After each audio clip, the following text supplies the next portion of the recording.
everyone. I'd like to call to order the regular Board of Trustees meeting for February 11th, 2025. Will you please stand and join me in the Pledge of Allegiance?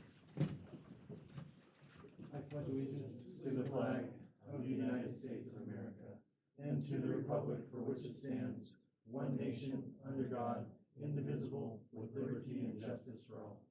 Thank you. Clerk, will you call the roll? Mayor Karsbeck. Here. Mayor Pro Tem Murphy. Here. Trustee Hardy. Yes. Trustee Albrecht. Here. Trustee Wing. Here.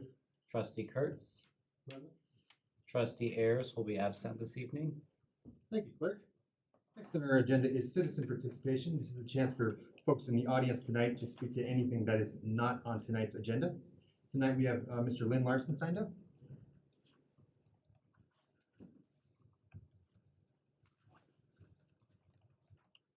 Welcome. Yes, we're at a new location for you. I am Lynn Larson, Lynnlarsen. I live at 205 Hubble Street, Hubbell, here in Berthoud. Mr. Mayor, trustees, and fellow Berthoud citizens, we just recited the Pledge of Allegiance. I often wonder if we think much about the words of that pledge or only recite it with lip service. I pledge allegiance, that is, I give my loyalty. And where does my loyalty as a citizen lie?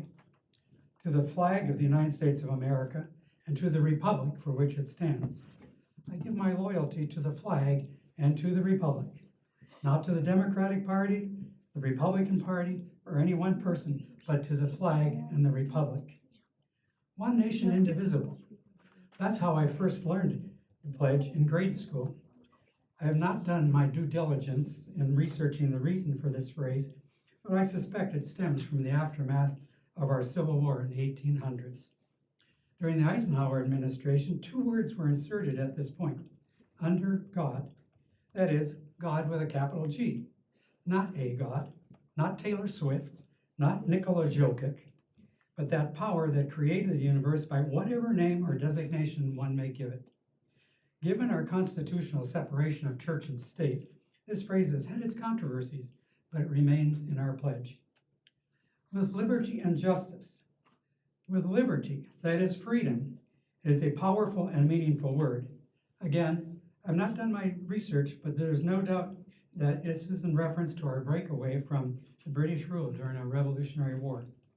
And justice, another powerful word. One needs to consider what is true justice. How is that achieved or granted? With liberty and justice, for whom?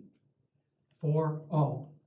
Isn't it interesting that it doesn't say for all citizens, or for all Democrats, or Republicans, or Lutherans, or Catholics, or any other group one could cite.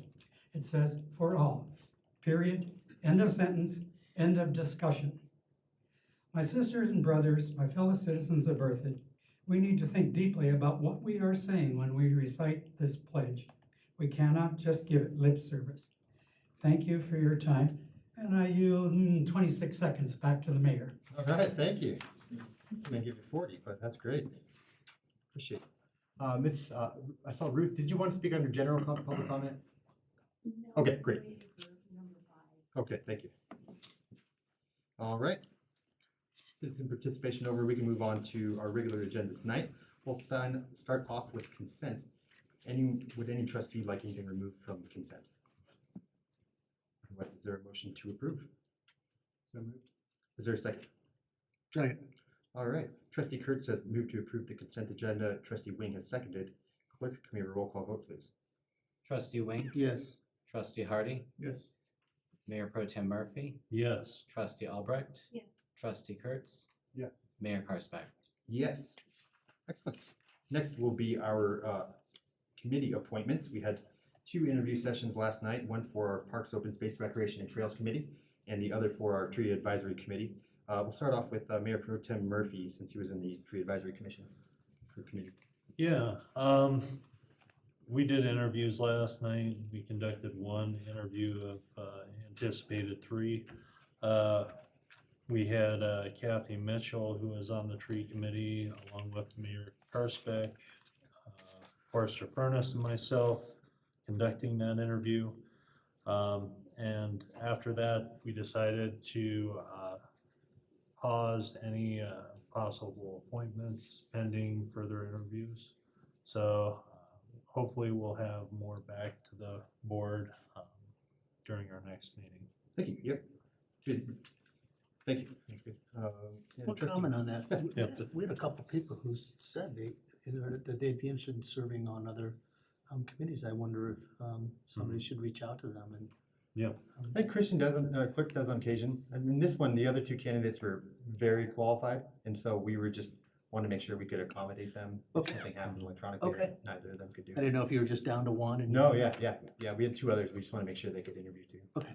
I was gonna ask Clerk some more. Have you heard anything from the other two candidates?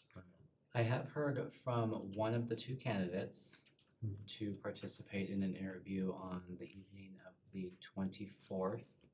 They will be available. I'll be following up again with the other candidate. Okay. So that hopefully we can get in touch with both of them again. Thank you. Thank you.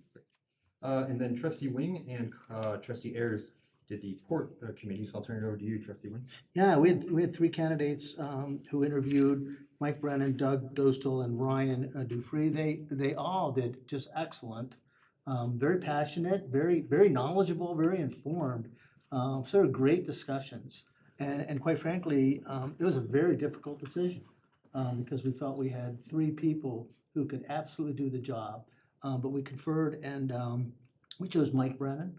And so, we strongly recommend him for the position.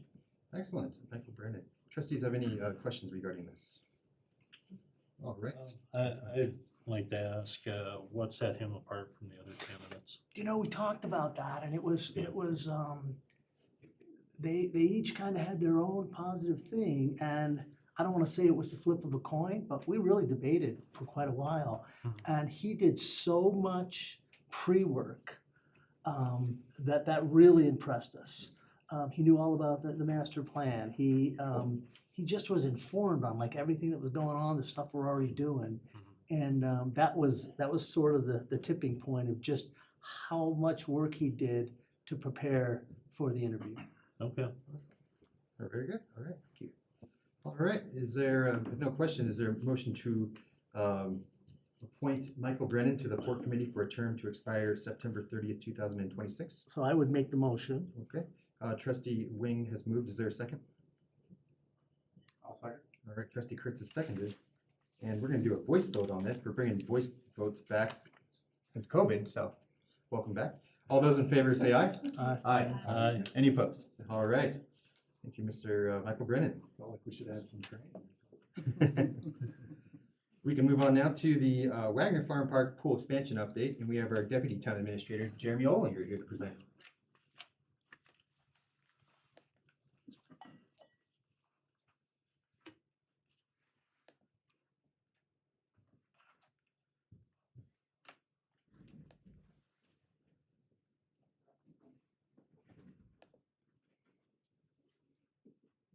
Good evening, Mr. Mayor, trustees.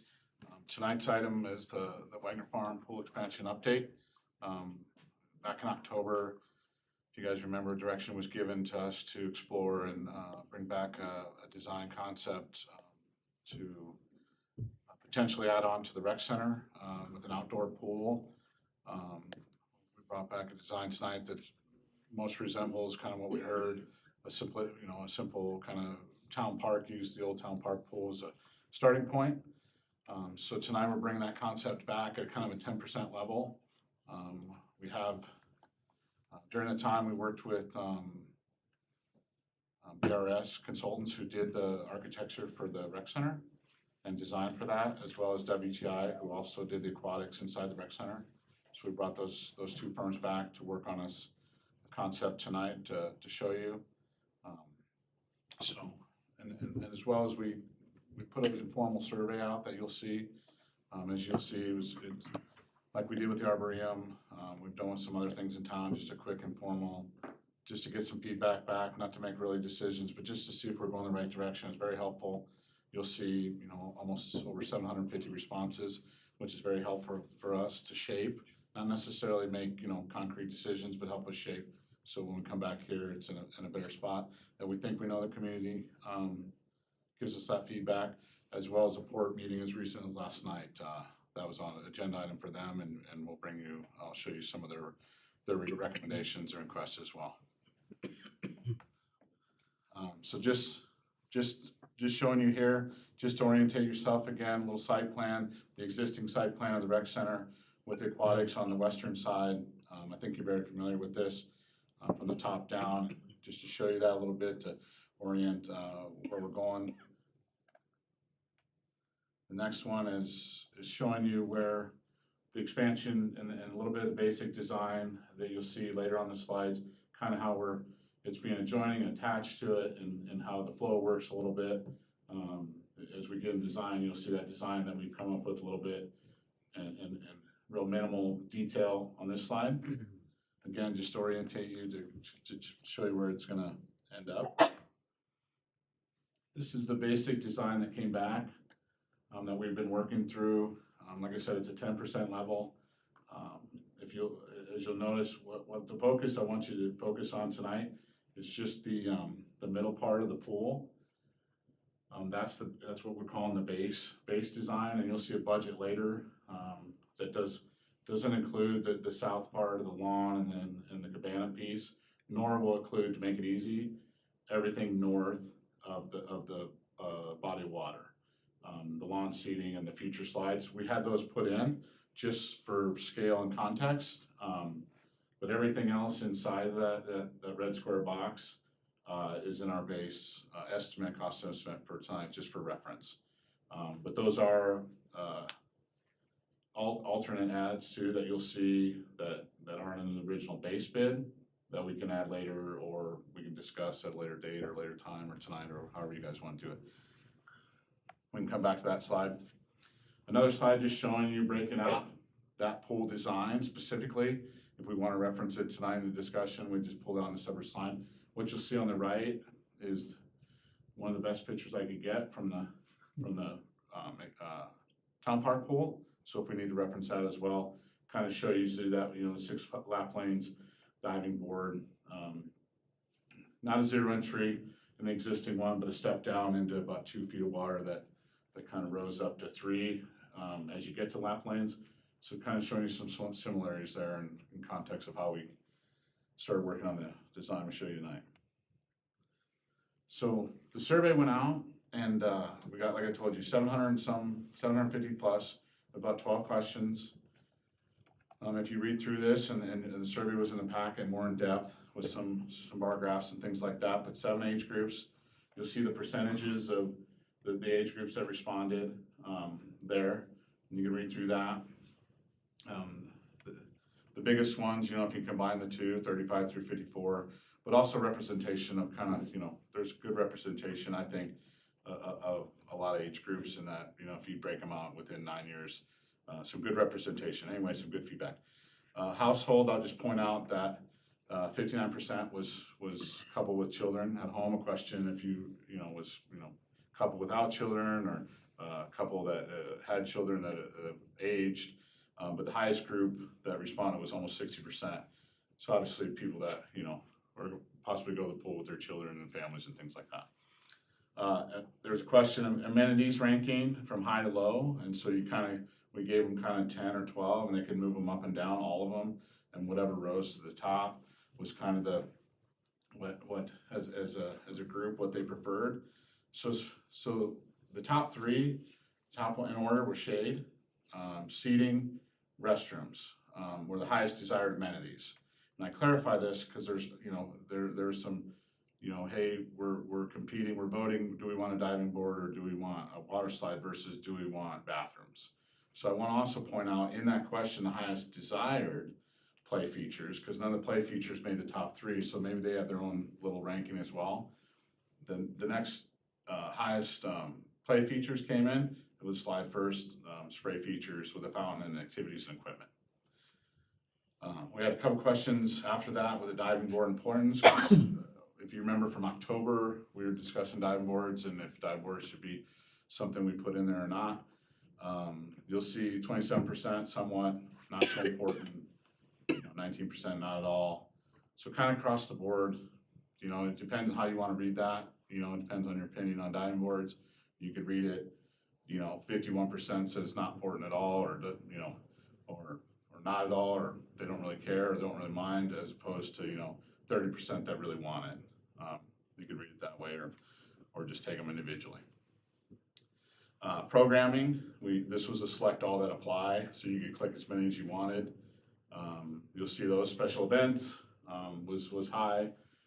Family things at night, the swim lessons, water aerobics, of course lap swim, and then swim team. All big percentages because you can click as many as you wanted. Additional features, we just wanted to select one out of about 8 or 9. So I just put most of them up there. Water slides again was first. They picked, you could only choose one.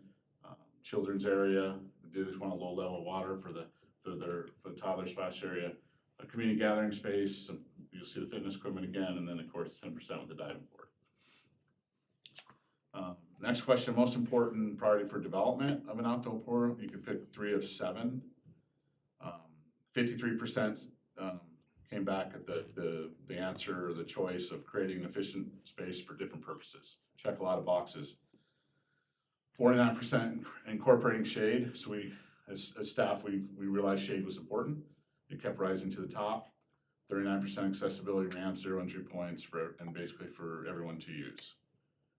Next question was how likely were you, or very likely, how likely were you wanting to use the pool? It came back very high, of high importance that people would go to the pool outdoor at the rec center, 68%. 79% of the residents do not have access. That was kind of a yes or no question. Do you have access to a pool in your neighborhood? Almost 80% that took the things that they do not have access to a pool in their neighborhood. And then the last one, we kind of was open for comments, kind of what community outdoor pool in this area that maybe currently meets their needs that they go to, that might be a good example for design of this pool. Now, mind you, in this survey, we did not show them any design. We didn't show them, hey, this is what it could be. We just showed them the area. So there's an outdoor pool addition. So the top 3 that kept resonating or coming back or being listed was Sunset, Winona, and Rain Dance. So you'll see kind of what we saw as staff, or I saw, was maybe the perception of the public is a little more in their minds what they wanted the pool to be. So while helpful, again, it aids us in understanding what they think is, you know, what they brought back is what, you know, what we might want to have in our birthday community someday. Okay. Next was the port. Port was last night. They had access to the design. They walked through it, went through it. You'll see there, I kind of broke it out in recommendations and then a request. Some really good dialogue, some really good conversation last night. This is helpful as well. They recommended the diving board and shade areas and lawn spaces that they saw in the design to be built in a phase or an initial phase if there was phasing. They felt like they saw, as you'll see in the budget slide, there's some alternate adds that aren't in phase 1, and like I said in the beginning, lawn spaces and some of the shade areas were not. So they're requesting some of that south end and pavilions be built first. They're recommending maybe they had some differences on design. They worked through some different design and how to make it maybe more cost efficient once you see the budget. So that's why you see some changes in the design as they work through that. They suggested maybe just a larger rectangular concept. They're suggesting maybe to investigate 8 lap lanes instead of the 6 shown in the current design. Remove the 0 depth, move the pool closer to the rec building. So maybe that's potential to maybe attach to a roof to maybe get it covered at some day in the future, things like that. They're also recommending the gutter and walls for the pool that are maybe more straight up and not as rounded. So as they lap swim and they turn and they kick and things like that, that they're straight, give them a little bit more room to touch that wall. Is what I took out of that. They would recommend, they want to recommend investigating, designing the plan today to enclose it maybe in the future. If there's a need to have a year-round pool, design that now and have the ability to do that now. But there's still, their preference is the outdoor pool. And then a couple of requests, I think they're very, we can handle the requests for sure. They're just, it just depends on tonight, the cost and if we want to pursue those. Some of those, the first two are probably gonna add some additional costs or change our proposal or scope of proposal with BRS and WTI if we want to pursue these. So they just want a cost estimate study for addition of a separate kiddie pool. They would like they've suggested, and maybe I didn't put that in there and I apologize, but one of their things is to, it's on the side, is they would like to do a separate kiddie pool. That's what was important to them to investigate and maybe do a cost estimate for the study of that, to have the kids and toddlers have their own separate body of water in case any accidents happen, or just also to have their own separate body of water to have, to keep them away from maybe the more adult activities or more teenage activities, something like that. A cost study, again, they're suggesting 8 lap lanes. The design you'll see tonight with staff is 6 lanes. And then also they want to confirm, they would like us to confirm a 25-yard pool is standard versus the 25 meters. Now we've done some extensive, as best we can, we've made some phone calls, researched the internet. Staff is recommending the 25-yard as a standard with our CARE swim program, our chassis, if high school uses that as well. Most of our programs, most of our pools around that we use for our programming is 25 yards. But we can certainly research that again and get some more documentation if that's necessary, or somebody can, we can suggest that if somebody has you guys have better opinion about 25 meters, but we're suggesting 25 yards. And then they just want us to confirm the depth requirements in the current concept are needed and required. And we agree, there's some depths, 12, like I said, it's only 10%, so it's not concrete, it's just basically to bring back and see if we're in the right direction, or we need to change direction or get your guys' feedback and input. Some of the depths just probably could be cleared up and explained, and we have we share those concerns with the board, so we'll look into that a little bit more. The budget, so these are estimated. These are estimated from the best guess, or not the guess, but an educated estimation from both BRS and WTI through their experience. They're suggesting that, as you'll see, and you work through those, construction costs, and you guys have seen enough of this in background and owner soft costs and contingencies. They're saying with this design that I taught you in the middle of with no slides and no southern lawn and shade, everything in between. There's restrooms in there that we'll go back to, I'm sure. We'll go back to that slide. There's restrooms and a guardhouse and things like that, storage. They're suggesting that's a base 7.5 million.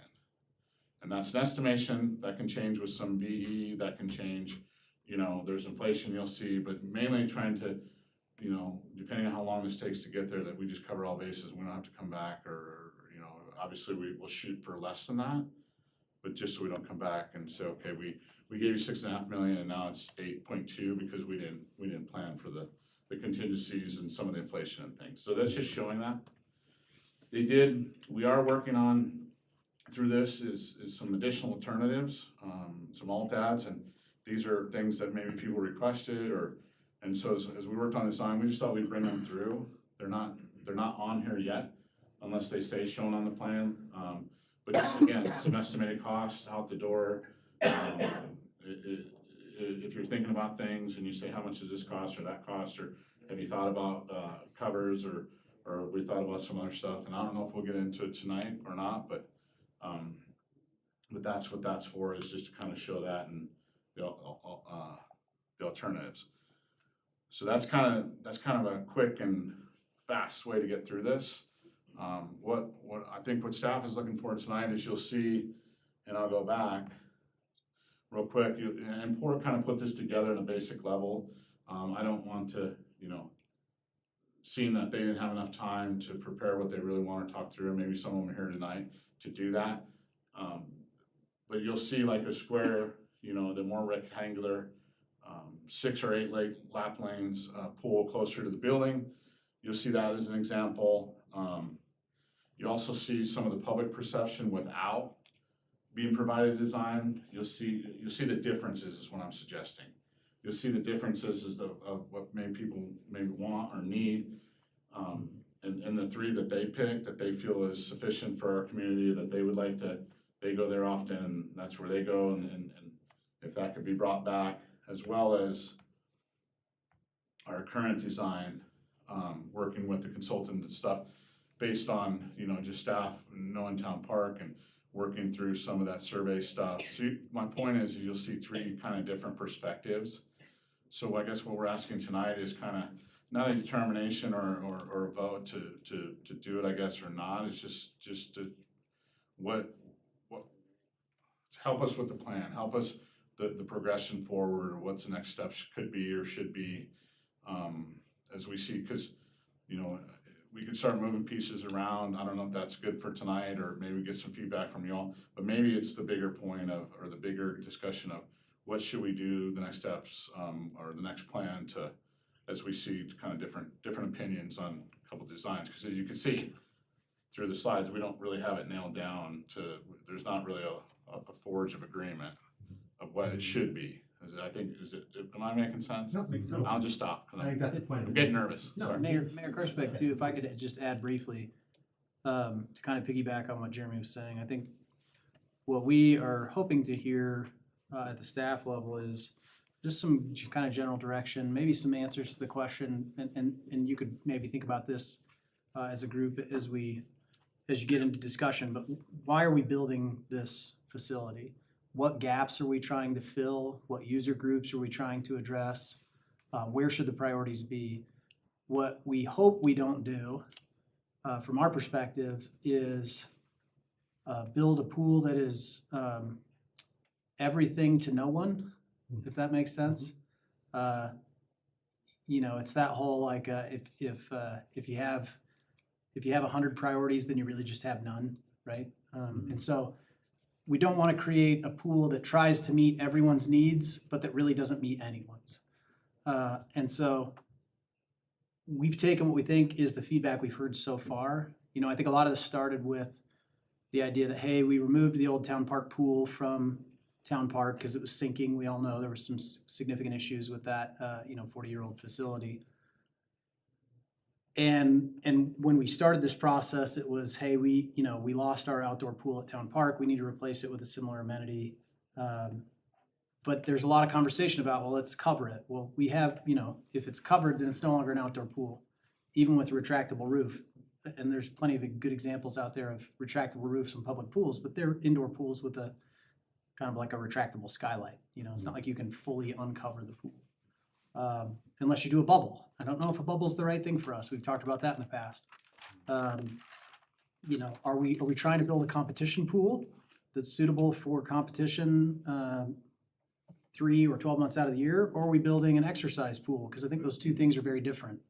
Are we building a recreational amenity, or are we building a programming pool, or a combination of the two? I think we're still struggling, despite however many meetings we've had, the surveys, the feedback.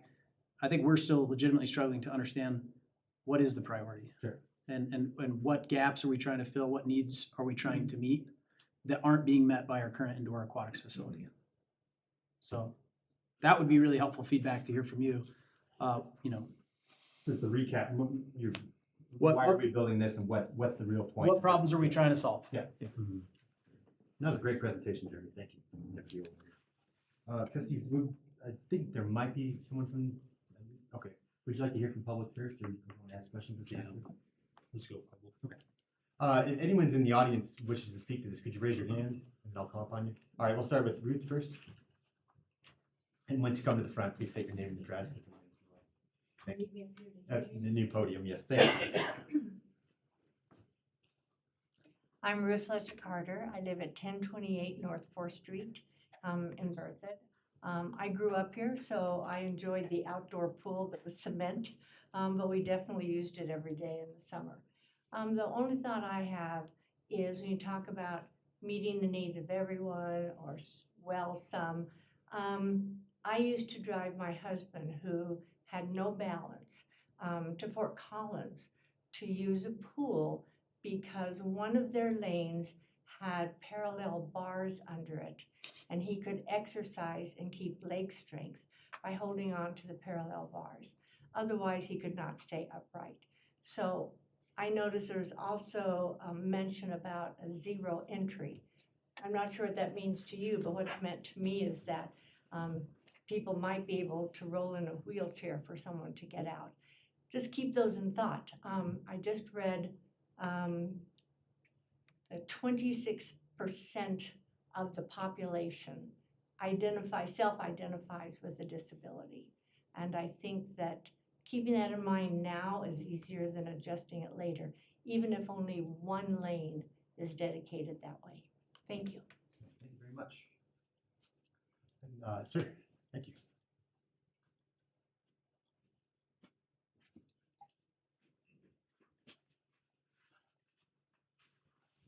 So my name is Bill Heinman, and I've been a member of the rec center for 2 years now, since I moved here. Mr. Hyman, do you mind stating your address real quick, just for the record?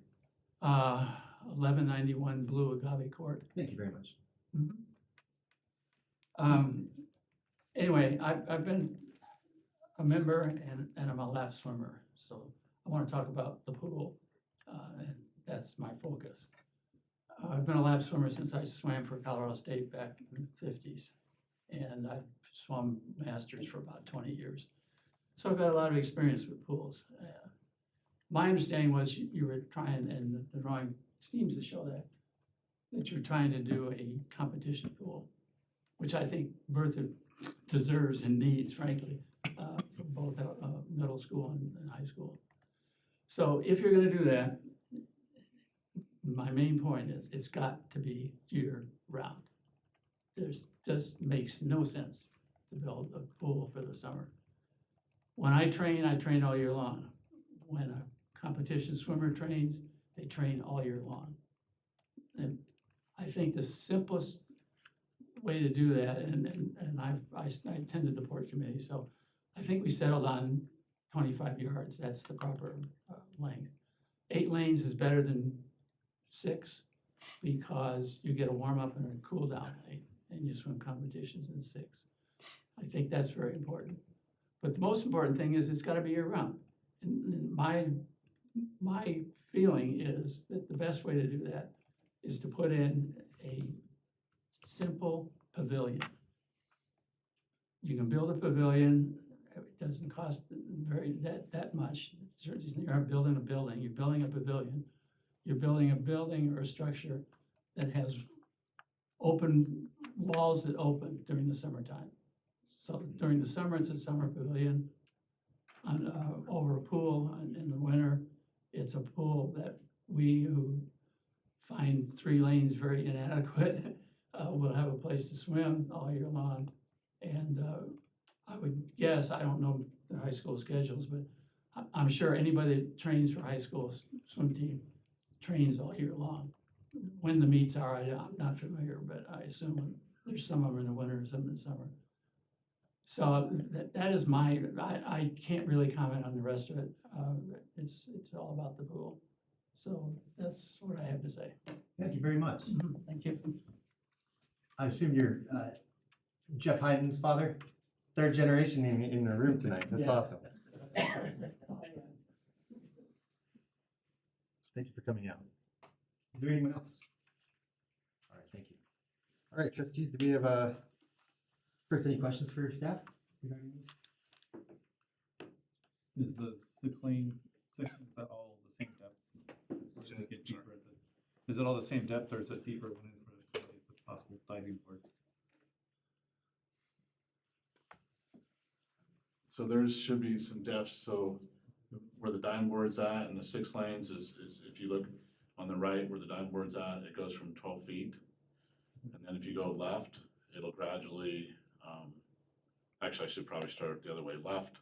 On the left side of the 6 lanes, it's 4.5 feet, and as you go right, it starts to go down and into a deep well of 12 feet. And then as you turn the corner, we're currently designed and thinking about right in there, it'll gradually go up from about the 4.5 feet as you turn the corner where the red arrows are. That'll be 4.5 feet, gradually go up to 3 feet till you hit the other corner. And as you turn the other corner, I believe it says, maybe it says 3 and some inches, but anyway, 3 moving out of the pool at 0 entry. There are some construction cost savings by doing a shallower pool. That if you may or may not recall, if you were here when we built the rec center, we had to de-water that site. The groundwater's really high there, so we had to pump water out of the ground the entire time we were building that pool. And we have to put the pool down in caissons that go down to the bedrock. So there's some expense associated with depth. There's also expense with widening the pool. So, if you look at, Jeremy had on the cost estimate slide, to go from 7.5 to 8 foot wide lanes, that's an extra 3 feet basically, right? 6 inches per lane of 6 lanes. That's just under 100,000. So if you add 2 8-foot lanes, you're probably looking at $500,000 in extra expense to add those extra 2 lanes. So just for some context, neither good nor bad. Most of the competition pools that we swim in with our CARA program are 6-lane pools. So that's not an uncommon size. The more purpose-built competition pools where you're inside a natatorium or that are very specifically designed for competition often have 8 lanes, or they may have 6 with a couple of separate lanes that may be run perpendicular but are separate from the competition pool, and that allows for warm up and cool down and some other things. So there's, again, I think that's part of the question. Is the intention to build a competition pool for something other than our CARA Rec program? If the intention is to build a pool that's suitable for competition and training for middle and high school students, this is inadequate. But I don't think that was our intention from the beginning. Our current CARA is the Colorado Association of Recreational something or other, I don't know. Oh, okay. CARA, Jeremy, what's the CARA? They're all I thought it was in this deck. CARA. Yeah, it's CARA, but it's basically the recreation association that we participate in. They organize regional recreational activities. So like we run a lot of our programs, track and field, swimming, tennis. I don't know, there's a handful of others. Jeremy could probably recite off the top of his head. But we run those through CARA. They're the governing body for kind of For the public recreation programs. For the state, yeah. And our town programs are not high-level competition, right? There are club swim programs in Loveland and Longmont and Fort Collins. We do not have a club swim program here locally. So if you, if you're looking for that higher level of competition, you're already driving to Loveland or Fort Collins or Longmont. Does anyone know when the high school competes? I believe that swimming is a winter sport. They're finishing up right now Yeah. in state. The middle school swims girls. in the fall. So middle school swam, Early fall, late fall? early fall. And I only know because my son's on the middle school swim team. But they were done, probably October, if I remember right. And how does that time with when we would predict that we close an outdoor pool? Around September?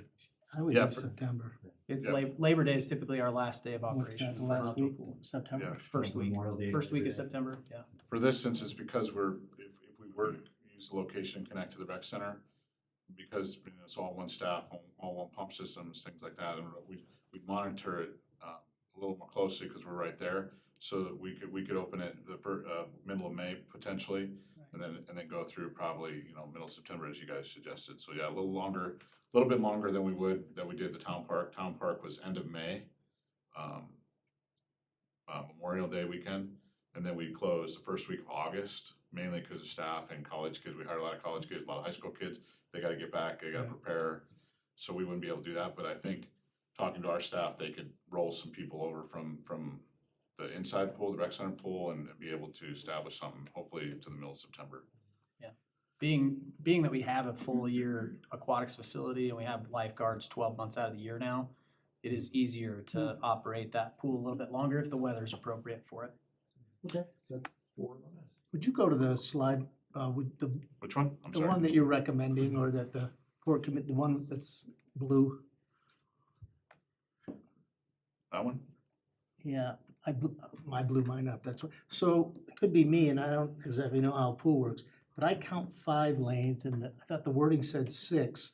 You don't count the outside lanes, do you, as lanes? No, so where the black stripe is the center of a lane. Oh, So that's the center of a swim lane, and there are ropes Okay. in the I lake thought the lanes were space. between them, Yeah, okay. yeah, so you can tell how many lanes there are just by counting the black lines. Got That it. happens. And then in the original bid for the construction, was that with 8 lanes? That was 6. Okay, That was for so 6 lanes. I didn't see the add-on for the 8 lanes in the additional it- equipment. We It didn't- wasn't in there Yeah. yet because the 8 lanes came from port last night. Last week. Huh? Last week. Oh, sorry, last week. Okay. So we haven't had a chance to investigate that. We talked about it during the staff meetings and things like that. We determined 6 was sufficient because there's still 3 inside for context. And I do I don't know if think, you can see that, but there's still 3 lap lanes inside, so that'd be a total of 9. Oh, yeah. So we thought 6 was sufficient. Is our intent to charge the public to use this, I assume? yes, so the intent would be to charge the same, we would run this through the rec center. Okay. So if you're a member of the rec center, you would have access to the pool. And if you're coming for daily use, you would pay the same daily rate that you pay to get into the rec center. That gives you access to the indoor, the outdoor, the gym, the whatever, the rock climbing. You can use the whole facility, including the outdoor pool. $7 is our current daily rate, and that's really consistent with almost every outdoor public pool. And that's all, at those outdoor public pools, that's all you get. Here, you'd get access to the full facility for basically the same cost. Okay. The illustration you have up right now, where I can't remember the wording it said, but resort pool or something like that, but is there a place to play volleyball? Is there a place to play basketball in the pool? When would we envision having the lanes open? Would that be a specific time? And do we think the majority of people could use it while it's not being used for lanes, or some lanes would be? Did you guys talk about any of those kind of details? Yeah, programming, when those things come available, most of maybe the team things you're thinking of, or the net sports or something, typically is maybe in the evening, an outdoor pool. And where would you do that in this configuration? If I can switch it or go back, but, you'll see the depths. You'll Yep. see these depths. Yep. So this design, what we suggest is just move that centerpiece just back maybe 5 more feet or something, because what we want to do is use the space in between the 2 bodies of water. Yes? We can certainly do it in the lap lanes all the way up to 5 feet, so we have almost half the pool in the larger body of water. Or also, we're suggesting for what you're saying, for some of those aerobic classes, those masks where a lot of people are in, up to your waist or some. 3.5, sports 4 you're feet of water, suggesting. something Yep. like that? That's all 4 feet or through the channel between the bodies of water, and that's 16 feet. We had suggested one time 30. So as they updated their design, they moved it back down to 16. But yes, that's generally one of those areas where we could do that. Okay. Did you guys discuss whether it would be one of the illustrations you have, I think it was Longmont, they actually have 3 diving boards. Did you guys talk about, is it a medium diving board? Is it a high dive? Did you talk about that at all? We did 1 Okay. meter to 3 meter. 1 meter seems to check the boxes for us. That's the one that, if you guys remember that's a standard, a So lower. 3 feet off the water Yeah. kind of thing, 3, 4 feet off, okay? 3 meters, almost 10 or 9 or 10 feet up in the air. Okay. So 1 meter is just, Got it. just a standard pool, you run and jump, and so that's what it's slated in design right now. And the reason why there's only 1 diving board proposed is that would allow us to leave 2 lap lanes open With the diving board, while the diving board's open as Yep. well. If we had 2 diving boards, then. got it. And really, if you have 2 1-meter springboards, you're not gaining a whole lot, but you're losing some access to the pool. So now I will say at the same time, if you leave 2 lanes closed for lap swim, and then you leave kind of half of the pool closed for diving board use, then you really shrink the amount of water space available. Because only one person can go off the diving board at a time, and then you're only gonna have a handful of people in those 2 lanes. So you end up losing a lot of water space, operating all of that at the same time. But that can just be dealt with operationally by our pool team. You know, if there's a high demand for one of those uses at certain times, we can operate the diving board similarly to how we do the rock wall inside. So every 30 minutes on the indoor pool, you can jump off the rock wall, and then the other 30 minutes on the hour, it's the whole pool's open, the rock wall's closed. So it kind of, you can climb on the rock wall, but you can't jump off of it during that other 30 minutes. So we just flip flop back and forth. They could do the same thing outside. For 30 minutes, they could have the diving board open, and the other 30 minutes, the diving board's closed, and everybody can swim in the deep end if they want. And Mr. Hinman was recommending year-round. Did you guys talk about a suggestion for a summer pool versus a year-round pool? Did you have dialogue on that? Yeah, a little bit. It just came down to what was the goal. And the goal was to provide an outdoor pool that, you know, resembled Town Park. So we kind of committed to that, knowing that a year-round pool is gonna be built inside. I mean, we have the rec center pool that's kind of, you know, renowned on pool. It's got a lot of amenities, and so replicating that and adding on to that at this stage of where we're at in our parks plan and things like that, it just seemed a lot of. So one of our biggest decisions, and it sounds like as a board, to decide whether we're gonna have a competitive pool, because that would dictate that we would need a winter facility, I Yeah, believe. Does that sound correct? Well, it depends. I mean, we can have a competitive outdoor pool. It's just only gonna be available for 3 months out of the year. But if all the competition happens during the winter, There's plenty of swim meets that happen in the summertime. You know, my same son that swims on the middle school swim team swims for our Cara Rec swim program. During the winter, we typically swim at the Veterans Memorial Aquatics Facility or Broomfield. Those are typically the only 2 indoor, and those are like, VMAC is like an Olympic quality facility. It's 50 meters, and it's a, you know, huge grandstands, and it's an amazing facility. Broomfield is smaller. It's really poorly set up for meets, in my opinion. It actually has grandstands, but they're small enough that the meet we went to watch my son, there was no seating inside, so we had to wait in the lobby, and then we had to hustle in every time he swam to try and watch over the crowd. So, you know, a smaller pool like that can be tough in a swim meet scenario, and Cara meets are not big. It's typically 3 teams okay. competing against each other. So what In the winter, in the summertime, we swim almost exclusively at outdoor pools. Okay. So at Chimney Park I think that's what it's called, Chimney Park in Windsor.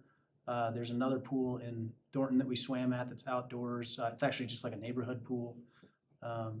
So would the it- two it's main kind of a- questions be the functionality of the current design? Does it accommodate the majority of what people would use it for versus just swim lanes? Number 2, should it just be a summer pool? Or would you say those are the 2 Okay. main? I think that's questions really, of this? those are probably the primary questions. Okay. Those are 2 I had.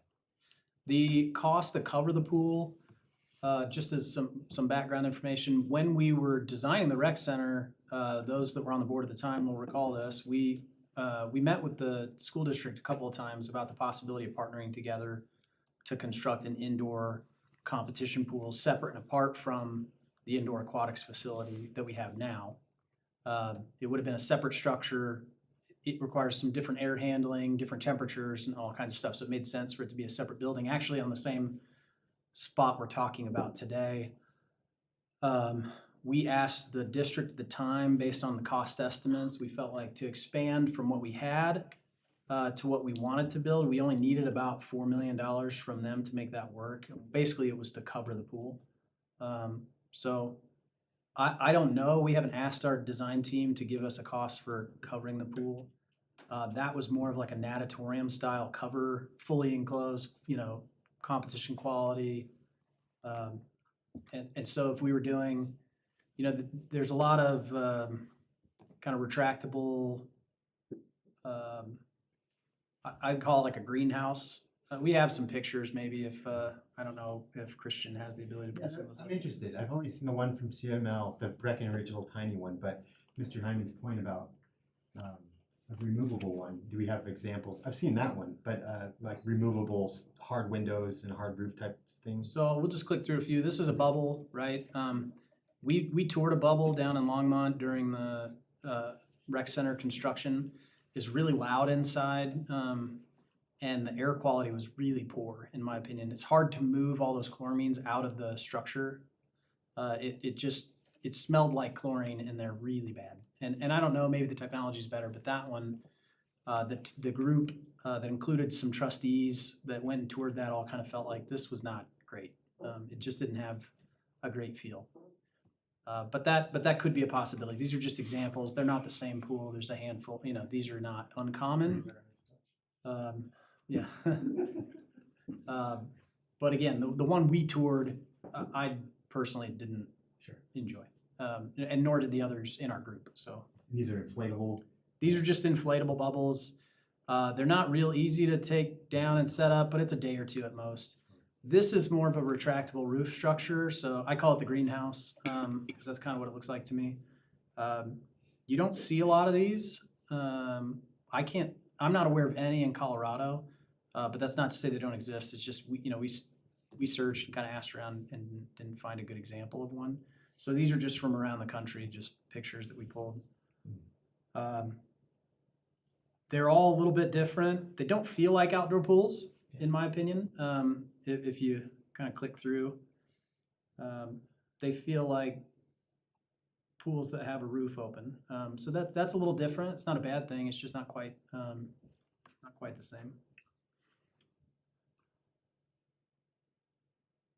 We have roll-up garage doors on the indoor aquatics facility now, and those are typically open in the summertime. And so you can kind of, if you just want to wander outside and lay in a lounge chair, you can, but you're not really in the pool. You're not part of that pool experience because opening up the entire wall created some access challenges. It got in the way of some mechanical equipment and other things. So we just have 2 garage doors that open out onto the patio on the west side of the building today. So we have a little bit of that functionality in our current facility, but not a lot. But anyway, that's just for context. I think that's probably the kind of thing we're talking about. Unless it's more like a tent, some of those big event tents where you're like, strapping vinyl down, like heavy duty PVC kind of material. For sides, perhaps that's a possibility. I think that's a challenge for air handling, for temperature control.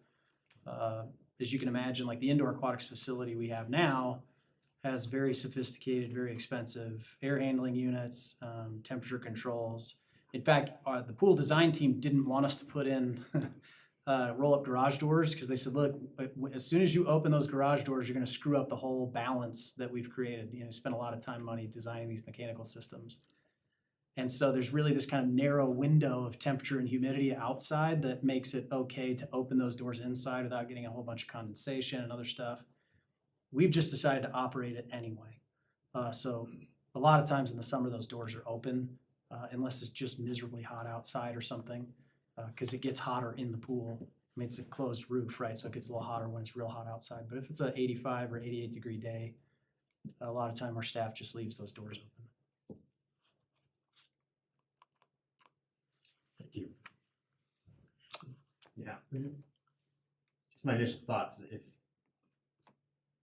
we was a way to have a removable, it would be great in the wintertime, but it would open up, 8 more months of access, which might help also defray costs. I don't know how useful it is for tournaments and whatnot, but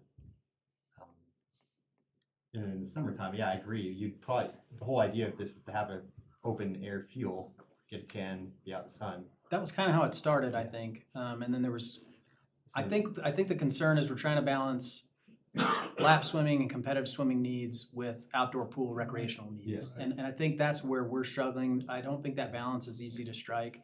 We have a fantastic indoor aquatics facility for recreational use in the wintertime, and it serves our Cara swim team program just fine. It gets a little crowded. We swim 5 or 6 kids in a lane. But like I said, my son swims on the team, and it's a good program. I think our coaches do a nice job, and we could expand the time that they're in that pool to lessen the number of kids in the pool at any given time. But it's working now with 2 different kind of swim team group times for the younger kids and the older kids. So we have a great 12-month facility if you just want to swim. What we don't have is a 12-month lap or competition pool that's bigger than 3 lanes. We built 3 lanes. That's not an uncommon size on an indoor kind of mixed-use aquatics facility like we have. That's what Windsor has. The difference is Windsor High School has a competition pool that's indoors. We've had some, that's another place where we swam for the middle school. Competition has to be 8 lanes or it can be 6? They can absolutely be 6. Plenty of 6-lane competition pools, even indoors. 8 lanes is better. It's easier to operate and you can have some warm up and cool down space. So that, there's good reasons to do 8 if you're building a competition focused facility. But you can absolutely have most swim meets for the middle school, high school, or CARA program could be swam in a 6-lane pool. But they're gonna be better in an 8-lane pool. And CARA doesn't care, 25 meters, 25 yards. Most of the pools we swim in are yards. There are a handful of meter pools in the area. I say we, I'm speaking as if it's firsthand experience because it is, but both from the town side, but also as a parent. So just sharing that as perspective. What is the indoor pool in terms of length? Our indoor pool is 25 yards, It is 25 yards. and it's 11 or 11 and a half feet deep, 11.6, yeah. 11.6 Yeah. We have the rock wall. at its deepest point under the rock wall. Here's a thought, if you're gonna have a kiddie pool, the 0, whatever you call it, 0 depth entry, I don't think that would be necessary, because you'd have essentially 20% of the pool where it's less than a foot, so somebody's just sitting in a 6 or 8 inches of water. Again, it's just, there might be a better reason, and I don't know, but it just seems like if we've got a kiddie pool that would accommodate that, and that whole section could be, 3 to 4 feet. The concern, there's 2 reasons for the 0 depth. Yeah. Jeremy can jump in and correct me if he thinks I'm going sideways. One is wheelchair accessibility. You can wheel into it. You can Okay. also walk into it. So there are a lot of folks who maybe can walk, but they have a hard time navigating stairs. So you can kind of walk and ease your way into a pool. So it's not just wheelchair, but also it's a little easier to get into that Okay. way. It's also easier for younger kids and toddlers. And you'll see it.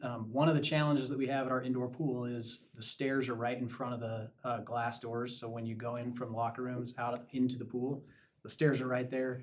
Kids go right off, and the depth increases quickly. It goes from 6 inches to 4 feet.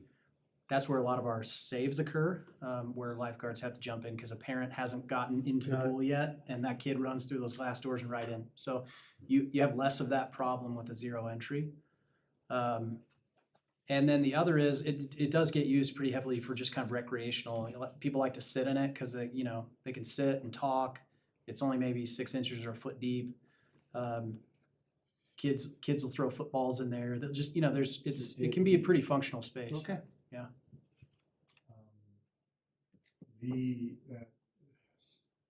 Is the winter cover that was listed at $75,000? That's not the bubble, right? What is that one about? It'd just be on the surface, it'd be covering the pool. So, It's to keep leaves and junk out. Yeah. I was gonna Just say. the winter Yeah. cover. be draining it every winter, yeah, we'd be draining it, yeah. Yeah, just like the town park pool. but draining it correctly this time instead of just. Guess I'm surprised to Well, see that's even an option. Yeah.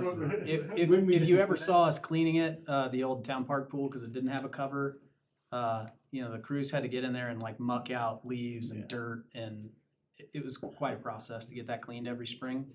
Chris, Trustee Kurtz's point is like, why is that an option? Doesn't seem like we would do that anyways, just good maintenance.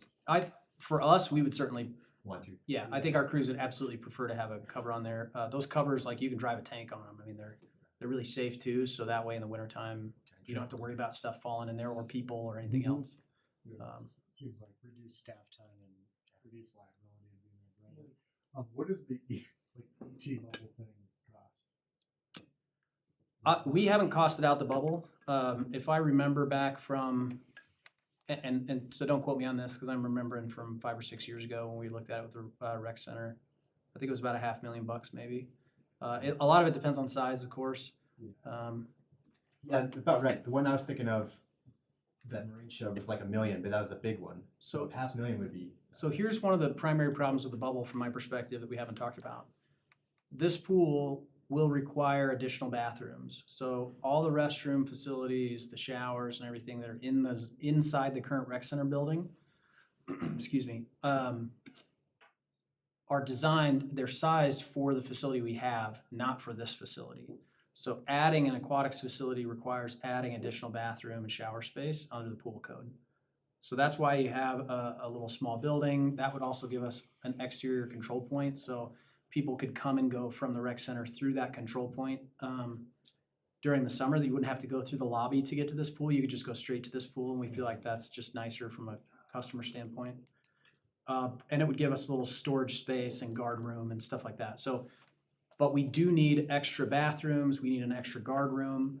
That's tough to do in a bubble because you're not gonna put all the bathrooms outside of the bubble because nobody wants to go from inside the bubble to outside the bubble to go use the restroom in the wintertime.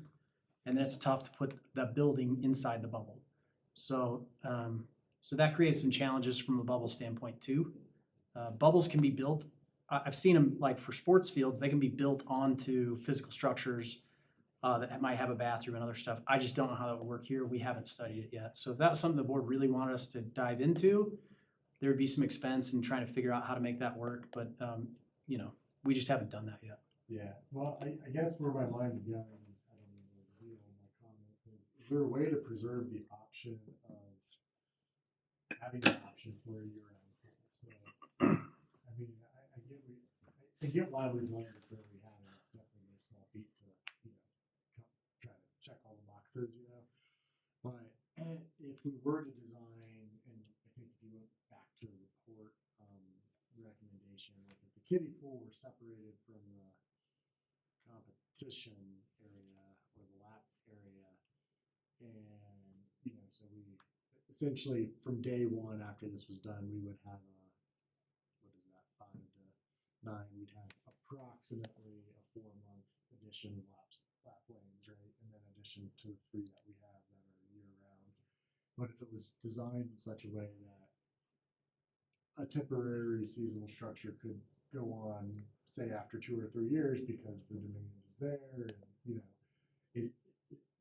I guess preserving that option, I think would be good if there is a way to incorporate that into the design, because otherwise, you know, we are just stuck with this 4-month pool, and there's no way we're going to build another outdoor pool, or we're not going to build another indoor, you know, 25-yard pool at any point in the near future. Yeah, next 10 years. So I guess that's what I'm trying to reconcile. Is there a way to kind of move forward but preserve options? I would say 2 things. Yeah. If we were gonna do that, we should build a pool that looks similar to this, Yes. what's on the screen, very simple. And my argument for that would be, we already have a nice indoor recreational pool. So if we're building recreational amenities outside to just put back inside, we don't really need that. Like, we have a nice activity pool, we've got a kiddie play structure, we've got a water slide, we've got a rock climbing wall, all that stuff's already indoors. So if the goal is in the future to put this indoors, then the only reason you would do that is for lap swimming and competition, right? We would not be enclosing a recreational pool because we already have an indoor recreational pool. Does that make sense? Yeah. So if the goal would be, let's enclose this someday, then I think we simplify this design really way down to a lap or competition pool, right? Best looking square around. Absolutely, the best looking square around. And then, you know, because we don't need indoor recreational amenities. We got a lazy river and everything. Big old giant hot tub. We have an amazing aquatics facility, award-winning, by the way. I'm not saying it's a good idea, it's just an idea. I agree with you. The other challenge is, you know, you ask, can we preserve the ability to do that? The simple answer to that is we make water flow uphill to money. And so anything can be accomplished with money and engineering. Sure. If we want to enclose any pool in the future, we can figure out a way to do it. It's not the most cost-efficient way to do stuff like that. Yeah. We would probably want to design an indoor pool today and only build it as outdoor. And so there'd be increased design expense up front, because what you also don't want to do is design an outdoor pool. Then when you go to enclose it, realize there's a whole bunch of stuff you should have done differently, and now you have a bunch of rework. Yeah. So let's design an indoor pool, not cover it, and just build. Do you understand what I'm saying? Yeah, no, I get what you're saying. It's why, like at Richardson, we knew the first phase was only going to be baseball fields. At least, you know, that was kind of the direction that we'd had from the master plan back in 2018. 2019. But we wanted to design the entire facility so that we didn't go, oh, shoot, you know, hey, we want to put this aquatics facility in or this big playground, and man, we needed this storm sewer line right here, or we needed a major water line right here. Now we got to tear up the baseball fields and go back to build it. So we designed the entire thing and then designed it to be phased. I would say we would do the same thing here if that was the board's preference. Mayor Pro Tem. I had some comments on this, and I'm kind of going back to our survey results and, you know, why we're here right now, I guess. I'm trying to think of our aquatics programming in the big picture, because an outdoor pool is kind of the priority for a capital project right now. I just question the location, and I think we all want to get this right. But I think we've got a decent amount of flexibility with where we put an outdoor pool. But if we were to ever desire as a town to have indoor facilities, this location adjacent to the rec center seems to me, at least, to be the only real place to have an indoor facility. Makes sense, I guess. Does that make sense? As for expanding I would say if we were going to build a standalone purpose-built indoor facility, I actually think there might be some better places to put it, like closer to one of the schools. Yeah. Because that's going to be a significant user group, Mhm. right? And we have a lot of lap swimmers, but we don't have enough lap swimmers to justify a you know, $15 to $20 million indoor natatorium. Mhm. So we would need, you know, big time swim programs, schools, rec, club, to make that pool make sense. Like partnership. Yeah. Yeah, and so we need and so I think it would make sense to put a facility like that. And there's plenty of ground close by the high school, close by our existing parks shop, over by the middle school. I mean, there's a lot of places we could put a facility like that. And I don't think that's even what we're talking about in terms of enclosing a pool, right? That's, even if we enclosed a 6 or 8 lane pool, it wouldn't be a competition facility, other than it would be enclosed and you might put some tip and roll bleachers in there, right? That's different than Broomfield or VMAC or Mountain View Aquatics Facility. Those are different. It'd probably be a little bit more like Thompson Valley. So that, I think it's Dick Houston Aquatics. That's where the middle school practices. Is at Thompson Valley, up right behind King Supers, off Eagle and Lovelands, you know, 10, 15 minutes from here. That pool does have a dive well. It has some other stuff in there, but it's, you know, it's a pretty standard lap pool, and it's got some tip and roll bleachers on the side. So that's what we'd be talking about, not, you know, the Mountain View Aquatics Facility has a dive well. It has warm-up lanes. I think it's 8 lanes, electronic timing, concrete grandstands. I mean, that's a very different kind of facility. No, like, that's what I could see, at least from a town standpoint, for us to possibly desire down the road and stuff. I don't think that's a priority, you know, necessarily right now. Like, I think what people are really missing with an outdoor pool is, you know, something that's simple, that has the lap capability, diving board, and kind of that multi-role purpose. That's pretty simplistic. But at the same time, the other portion of it is just that communal gathering space on the lawn, under the shade. It's kind of a living room for the town during the summer. And I guess if we're trying to get back to, you know, what we're trying to achieve here, that seems like the primary goal. Obviously, you know, recreating what we had at Town Park is probably too small at this point. So we want to be thinking out, you know, what's going to serve the community in the long run.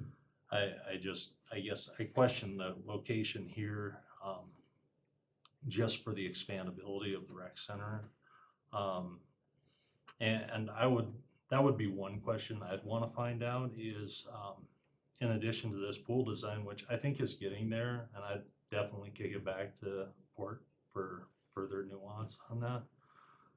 What would be the delta to recreate basically the pool infrastructure that we already have established in the rec center currently to support water for the pools, I guess? Does that make sense? If you're asking, so we built, when we built the rec center, we put in piping. We left room in the existing equipment pump room for an add-on south of the pool, south of the existing pool. And this pool is designed to use that existing piping and pump space without extra. Now, if you separate the bodies of water, like Jeremy was talking about, if you start to create two separate filtration and pumping systems so that if there's a organic incident in one of the pools, that you can leave the other body of water open because they're not physically connected in any way, then that would actually require extra space that we don't currently have. So this would all be one body of water. It would all be run from the existing pump and pipes that we have. So it's cost efficient that way. And that the primary reason that we suggested this be the best location is because that's very little site development costs compared to, like, you know, if we were going to build this at Richardson Park, it would be 2, 3, or maybe even 4 times the site development expense in order to make that facility work, right? Because now we have to build a huge parking lot. We have to extend all these utilities that aren't there. We have to regrade that site. So it doesn't make sense to take a big piece like that just to build a small pool. I think if we're going to go through that level of expense, we're talking about something much grander. And I agree with you. I think when we did the master plan back in 2019, the main reason we didn't put the pool back in Town Park is because at the time, the discussion was the town has outgrown that facility and we couldn't expand that facility. It would have taken all of Town Park. And so Town Park would have become basically just an aquatics park. And that didn't feel right at the time. And so instead, the plan was, let's put a big new aquatics facility at the rec center. Originally, that was going to be outdoors.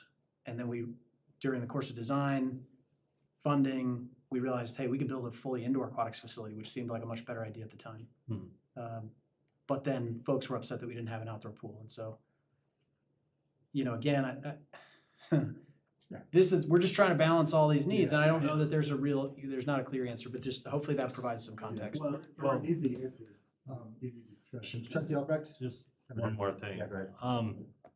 What I was maybe getting at is, you know, say we take this exact same pool plan that we're designing for this location right next to the rec center, and we moved it right across the parking lots to the south side, which would be the north side of the Arboretum, which we kind of already have unallocated space on the north side of that plan. What would be the delta, I guess, by taking this plan literally across the parking lot? You still get, you know, the same kind of benefits of having staff on site. You have the parking. You don't have as much as you would taking it somewhere else and totally reestablishing things. I was just curious what that delta would be. You can't anyway. Yeah. The easement or? Yeah, the short answer is you couldn't do it. The conservation easement, so where the existing gravel parking lot is a specific 4-acre piece of ground that was designated in the conservation easement as parking, no other allowed use. And everything south of that is in the conservation easement and would not allow new structures or active recreational uses of any kind. So we can't put sports fields there, no ball fields, no soccer fields, no tennis courts, no pools. It has to be passive recreation only. Okay, gotcha. Good idea, but because of the property, yeah. The property limits that. Now, we could gobble up a portion of the existing soccer fields and turn that into, you know, a different facility. If I may, so I think I appreciate all the thoughts, but to me, after seeing all the presentation for it, it's really obvious to me that we have two conflicting concept and needs coming together, and I think the simple answer is to separate those two things.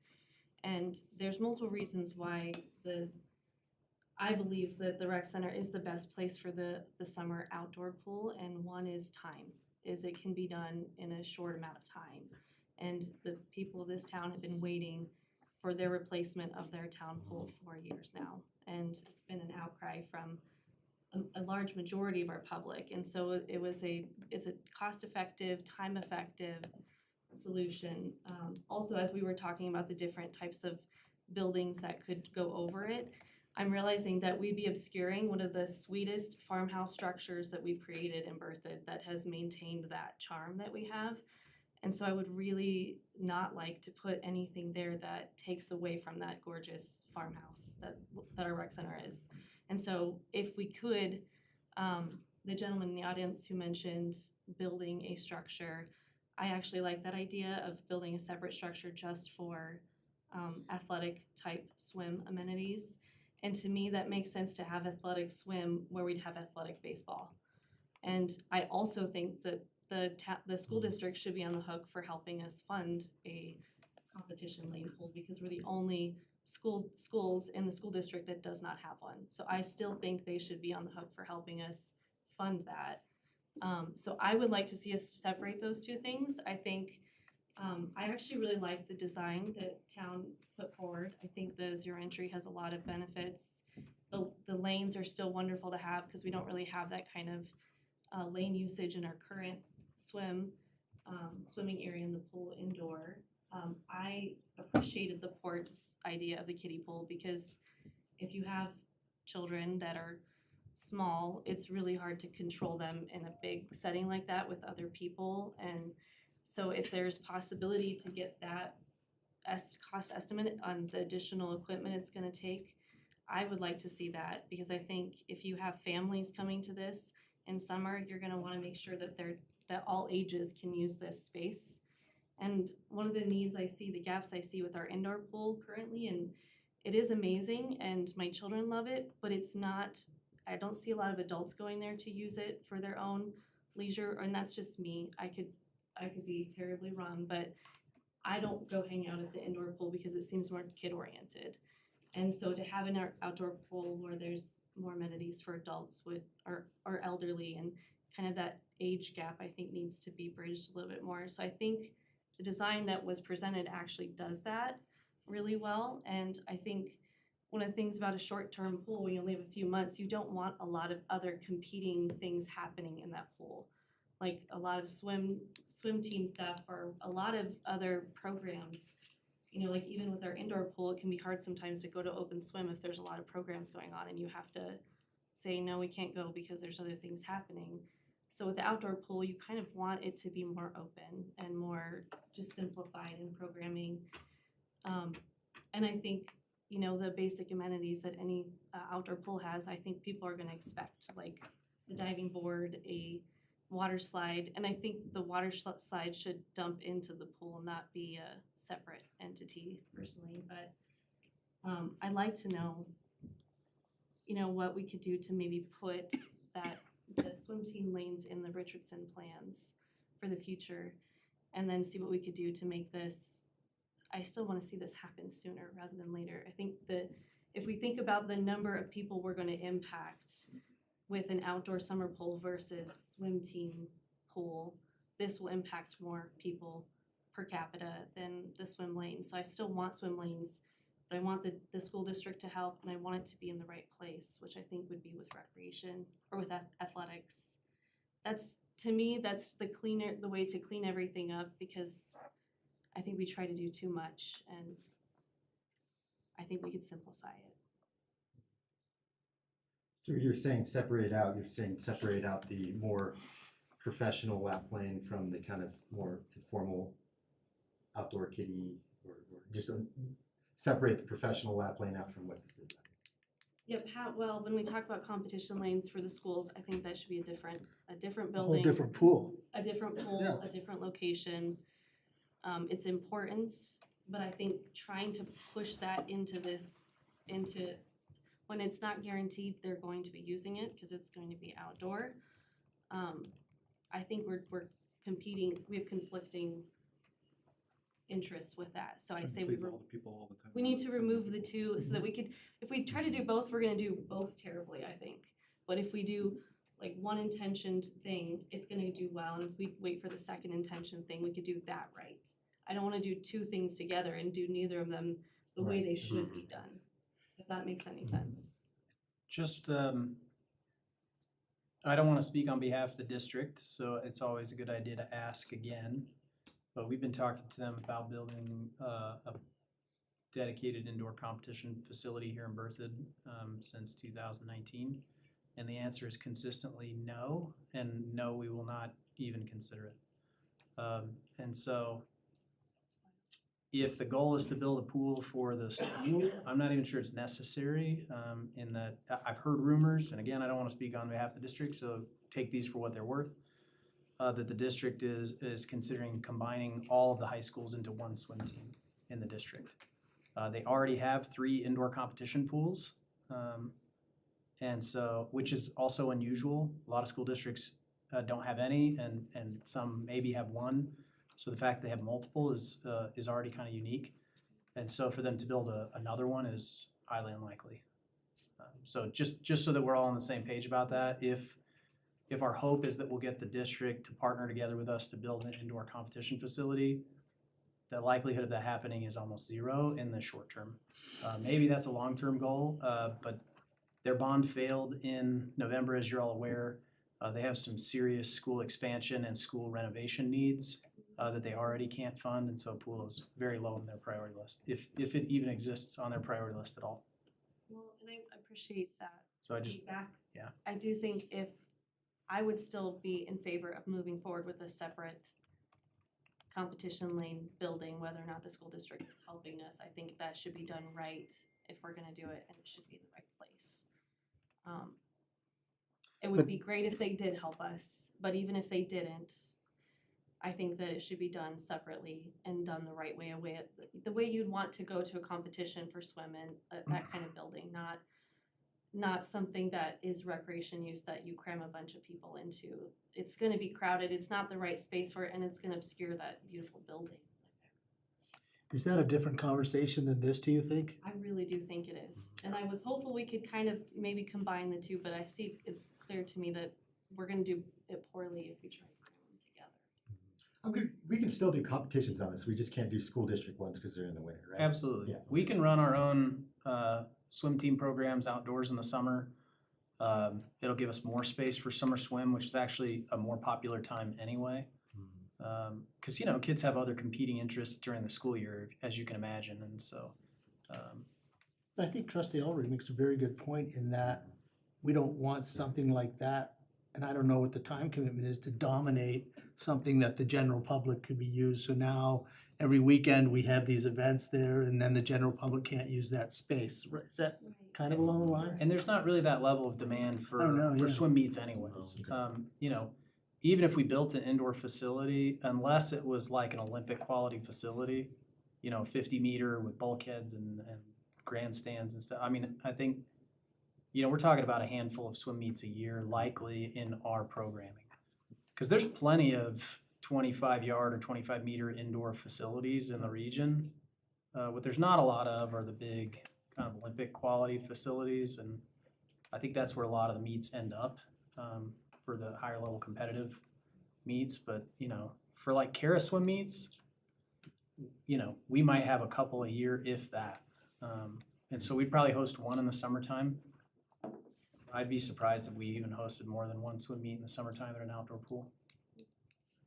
Based on our current program and Kara's current programming, it doesn't mean that won't change in the future, but I think that's probably realistic. I mean, from just my recollection of our initial discussion that brought this all about, this seems to satisfy what the board originally intended, is to have a kind of a square outdoor facility. Is that fair? Well, what do you guys think of the design the town presented? I like this design myself. My only concern is size. Are we building a pool that is gonna be too small? Considering, it's the same, not much bigger than the old pool, and we're a town that's almost twice the size of the old pool. So that's where I was thinking, adding 8 lanes would make that square part bigger. Definitely gotta keep handicap access. I like the walk in, walk out, 0.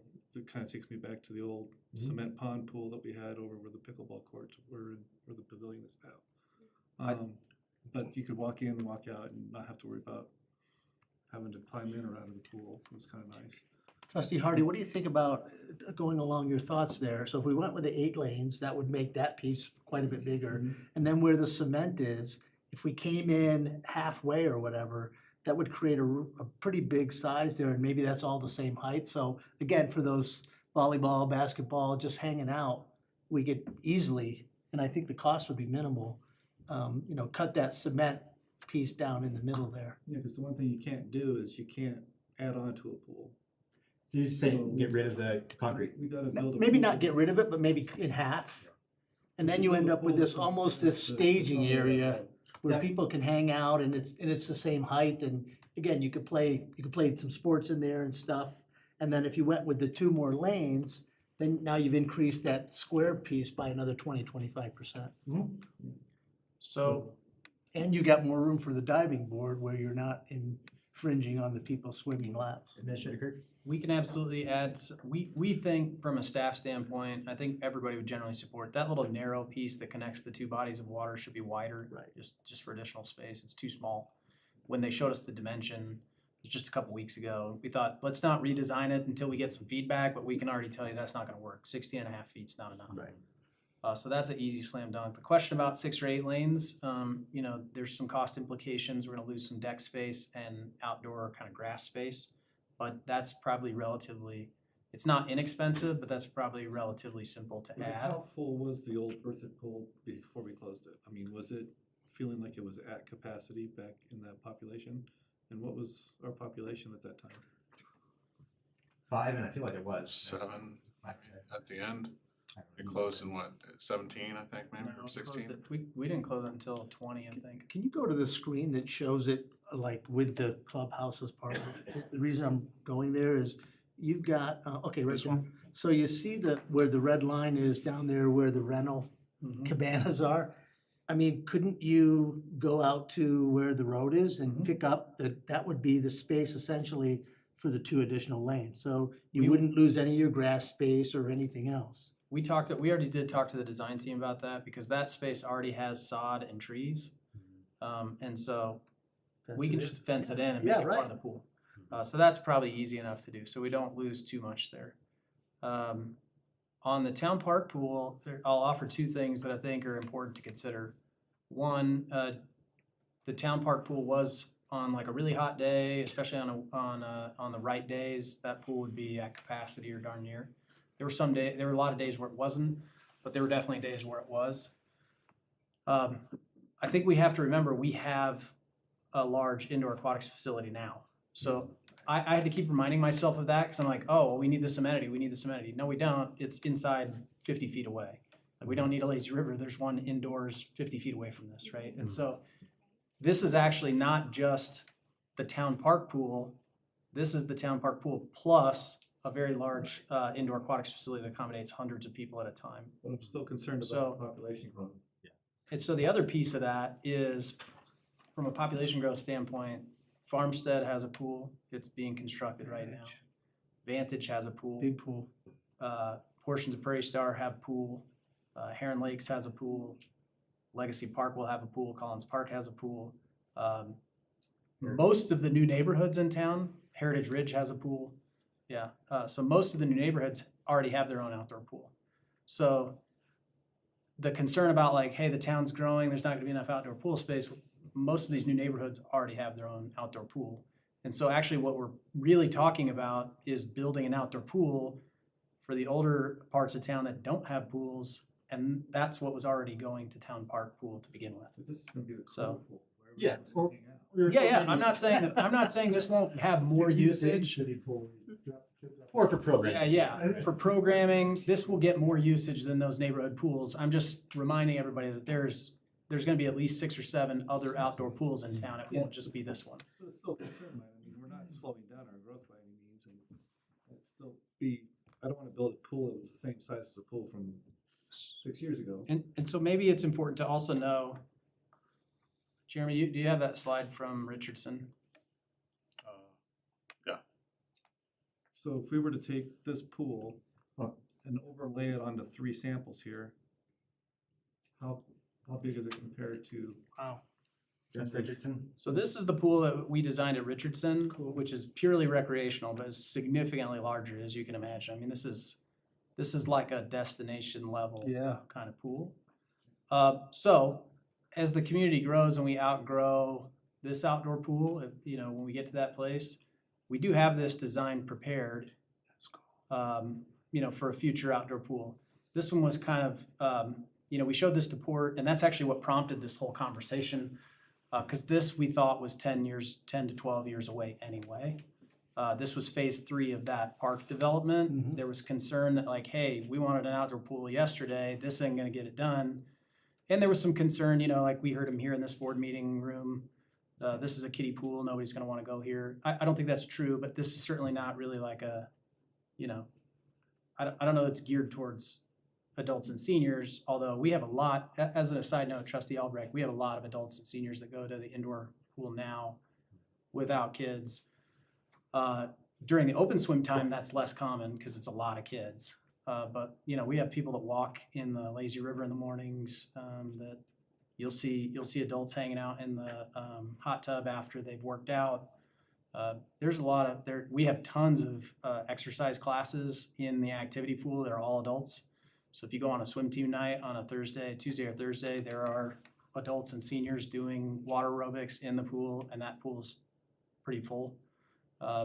So we have a lot of adults that use that pool independent of kids, just as a side note. Well, and I am grateful for that information. I have this, I don't know if it's like a millennial thing or whatever, but just growing up in a pool where it's just a pool, where it's not a bunch of classes, it's just all the neighbors are together and everyone's having fun. And I think that's the sentiment that I miss about having an outdoor pool, and I know is, communicating with other people. So I appreciate everything that you guys are doing on the rec side at our pool. I think people definitely benefit from that. I think the use it'd be nice to have a more open use for an outdoor pool, I think is what I'm trying to say. So would it be fair to say we'd have staff to look at 8 lanes instead of 6? Just somehow increasing the size. I appreciate that perspective, I that it think needs to I be agree with you bigger. too, yeah. An additional diving board would be nice. And is there any possibility of having a water slide that dumps into the pool like some of the other outdoor facilities that you Yeah, see? we investigated that too. Mainly it's just pool surface use. When the slide's going, you can't use whatever it's dumping into. It's like a playground, your landing zones. So it cost to run out is cheaper than to run it into the pool. So those two things with shutting down, maybe, having the slide run at the same time the entire pool's open, was our consideration to letting it run out. You also have to guard it differently. So a slide with a run out only requires 1 guard. A slide with 2 usually requires 1 at the top and 1 at the bottom. It's almost a watching the pool freestanding enjoy. section, wouldn't you say? Yeah, so Wouldn't it's you almost almost, put it in that grass run as a phase 2 of the pool? we felt like it made sense to push it up against the building, because there's already a slide attached to the building, so it wouldn't take away from the architecture, I think, like Trustee Albrecht was describing. So we didn't want it just standing out in the middle of the field, because we felt like that was visually was not attractive. So if we push it up against where the existing slide is, maybe it won't be quite as obvious. Also Just one protecting the slide lap inside? swim. There's 1 slide inside. Okay. This could accommodate 2, we think. It could probably actually accommodate 3. There's all kinds of creative slide designs that you could do, but that's just it's a cost decision. But we also felt like it didn't need to be in phase 1 because we already have a slide 50 feet away. Exactly. So, So okay, I'm trying to 8 lanes seems to be consensus. Yep. A phase 1 with a slide, is that everyone wants the staff to look at? We're keeping there? we can leave the slide as an add alternate. So what that means is when we bid it, if the price is good, we can build it, and if the Right. price isn't, it's easy to take out. So that when we got to that point, that could be an easy add alternate. How When- difficult for the kiddie pool? Huh? How difficult to price out a kiddie pool edition? The kiddie pool would require, if we add the kiddie pool, because it's a separate body of water, would add the extra cost to the pumps and extra filtration, extra pipes that aren't currently there. So there's that added cost that goes with the quick kiddie pool. We know that. And So that's it just something means- you can't add later, so it would be kind of nice to have that decision-making now.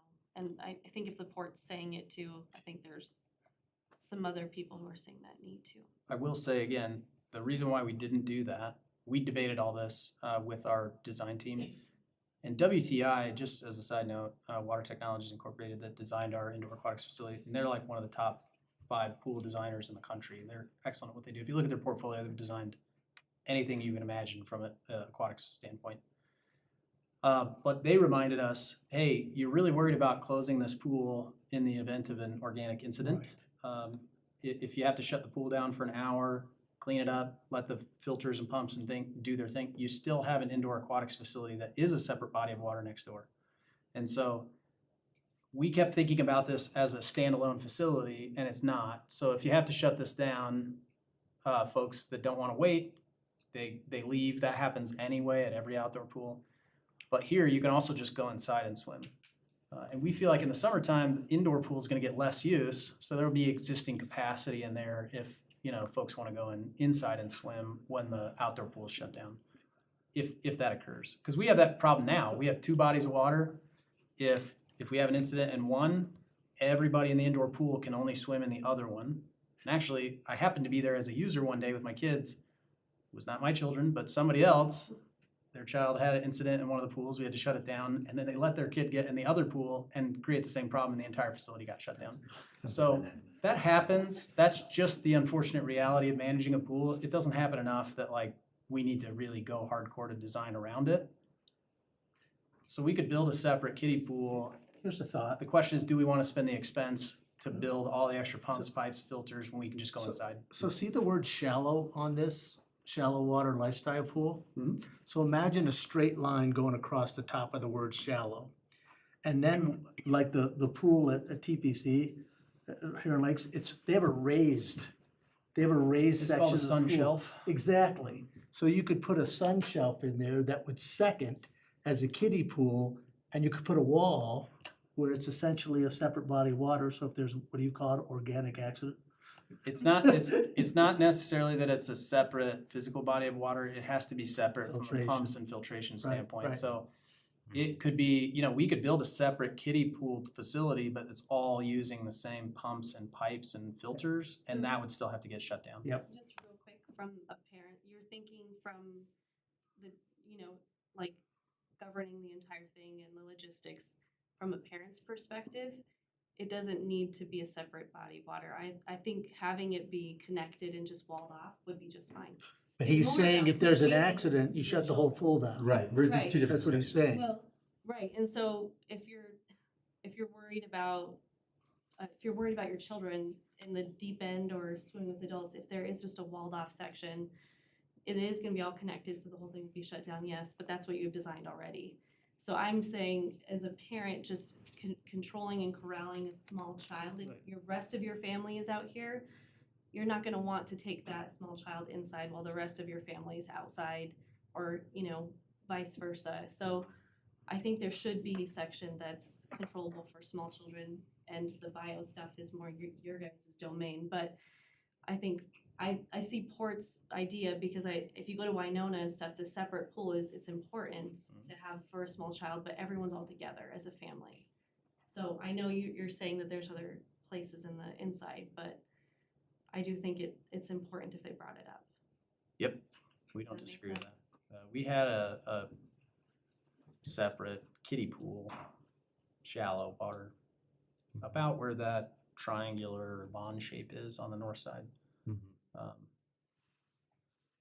Originally as part of the first design. It got taken out for a variety of reasons, but I think I as a parent, I also understand what you're talking about. If it saves money to connect it, like Trustee Wing says, that's fine too.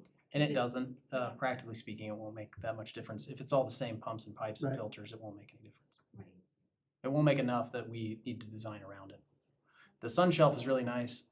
It's actually worse for kids because it just drops off. So it's Well, you put a wall there though. it wouldn't- you can put a wall there, but then you still only have a 6-inch or a foot thick wall, and kids just go right over Yeah. the top. So our staff actually doesn't want a sun shelf. The lifeguards, they feel like it's a more of a challenge from a guarding perspective. So it is better from a guarding perspective to just have a separate kiddie pool. Okay, so 8 lanes, an add alternate for slides looking into that, separate kiddie pool. Reduce the cement. Use the cement. Deck space is something you almost never have enough of, just as a side note, but yeah. You guys are masters, the rec center's great. You know you'll work it out as best you can. Does the board have any interest in just trying to get costs of, or seeing the feasibility if a bubble could accommodate the restrooms, as Administrator Cook was kind of concerned about, or an outdoor, indoor, outdoor type removable structure. To get the cost on. I don't have any interest. One other comment, what Design about, it so that we can enclose it with like a greenhouse structure or match or the this- architecture? to match the architecture better. 'cause I think Any it- thoughts? Yeah, I'm sorry, I meant a seasonal, so just for the winter time. Just but- to- yes. A really simplified, dumbed down concession stand with just hot dogs, sodas, water, something really simple. Any thoughts on that? That's in there. We, Oh, it is in there? we actually took concessions out because all we would probably sell is prepackaged stuff, and you could just do that with vending machines.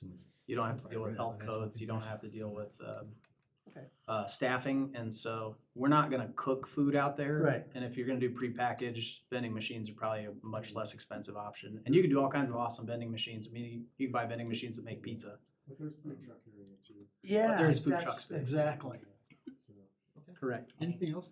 well, building on Trustee Albert's point, I would just request that anything that's vertical match the aesthetic. I'm sure you'd be all over that anyways. but just 100%. For documentation purposes. We made some very intentional design choices at the existing rec center that we don't wanna ruin. Right. Yeah. Yes. Aaron's been trying to say Please. Huh? something. I'm trying to give you the floor.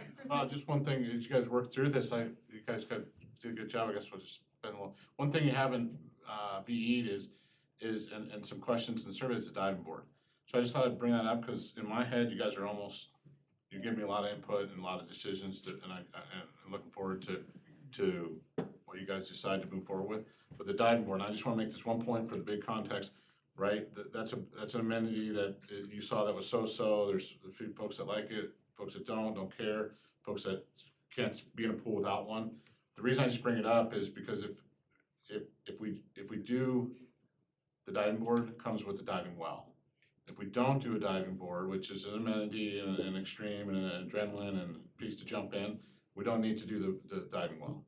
It can be, 5 feet throughout the whole thing, which when you talk about costs and things like that, the reason the diving well is 12 feet is for the purpose of the Sure. diving board Yeah. only. So I just thought I'd bring that up. You can do diving block starts in 6 feet of water, so, you don't need 12 feet I would vote if you for- don't have a diving I board. would vote for a diving board. So, either way. I'd like to keep it. Me too. You want to keep I agree. Keep it. Yeah. Keep it. We'll keep it. Okay. Good. Good enough, yep. Anything else, trustees? For Any direction? thoughts of, funding's an issue or anything like that, using COPs? We can, it's possible that we could use COPs to fund this. I don't think we need to. It really depends on how the board wants to handle it. We would be drawing down our reserves to pay for this, but that's, we've been saving money to build stuff, so it's up to you guys. We probably have some existing debt service capacity to issue additional COPs. Just need to confirm that this is suitable. When you issue COPs, there has to be some asset value that, they're secured by the asset itself. So the rec center COPs, if we didn't pay, the trustee takes the rec center, they lease it out to whoever they want to pay off the COPs, and then we get it back when the debt's paid off. We'd have to determine whether or not this pool was sufficient from an asset value perspective for investors to issue COPs. So that's something we can look into if there's a need. Our preference would be that we cash fund this with reserves. Sure. But, yeah. I think it's an important point. I think it's just that's a Yeah. budget discussion. If budget becomes a really significant limitation, we'd want to talk about whether or not that made sense. Cool. Anything else, trustees? I'd like to still, like Chris brought up too, is still make sure that we could feasibly build something over this in the future. Not necessarily right away, but as we build the Richardson Park, maybe then we would maybe consider closing this at that time. But I don't wanna completely jinx ourselves to not be able to do something with this pool in the future to make it an indoor pool, but, cause like I said earlier, you can't add on to a pool, but Something occurred to me while we were talking that I don't think we should brainstorm here tonight, but I think from a design team standpoint, I actually think there might be a way to do that that could make some sense. But I want to flesh it out before we brainstorm it out here. So that had never occurred to me before, and I don't know what prompted it tonight because it wasn't really part of the discussion. But I think I have an idea of something we could do. So One of the weird thoughts I had was the Jakowski barn, repurposing that to close the pool, but I mean, architecturally be similar enough. but- You guys need what you need from this I discussion? think we got what we need. Jeremy, did you? Yeah, it's the only thing I can borrow. Yep, I I got got the first best list over there. I got, you can read my tickets, guys. Anything else? All right, thank you so much. Yeah. Great presentation. Thank you. So hopefully we helped you guys out. That was great. Excellent. And, we all ready to keep going? Mhm. Okay. Okay.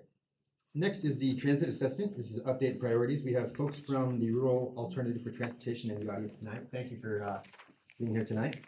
And, we'll have Administrator Kirk kick this off. Thank you, Mayor Kartzbeck. I do have some presentation slides. Christian, do I need to swap them at the podium or are they on your? It's all continuous. I'll advance Oh, it. it's continuous. Sorry. Never mind. I'm clicking forward. We're good. I forgot. Christian told me before the meeting, so Nice. I forgot already. It's only been an hour and a half. So I'm just gonna click past these because we just put it all in one presentation. So as hopefully most of the board will recall, the town did a transit assessment back in, it started in late 2021, it finished in early 2023. And the idea was to take a look at our existing BAT service and to say, it actually came out of a transit summit that the county hosted here at Town Hall with Raft, who you'll hear from tonight as well, and other transit and transportation providers in the region. We talked about kind of visioning for the town, and then we decided to look at, our existing service and, how does it operate? What does the vision look like for the future?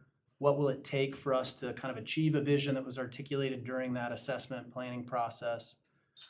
And so I'm just going to kind of walk you through the high-level basics of our current BAT service, what that transit assessment said, and then part of what prompted this conversation now are two things. One, and we'll talk about this in a minute, but we received a grant through the congressionally directed spending process, but through the federal government to do a micro-transit pilot program. I'll talk to you about what that is here in a minute. But that will fundamentally change how BATS operates, or it could fundamentally change how BATS operates. So there's some considerations that we need to make before we really go full bore into that. And we're really at the process where that's an important discussion to have. The other is towards the end of 2024, we've had a longstanding partnership with the Rural Alternatives for Transportation. They'll speak to you for briefly tonight to kind of share what they do. But they reached out last year and we fund a portion of their activity because they provide service to town residents. And they asked for an increase in funding. We had previously provided $75,000 annually. They asked for $110,000.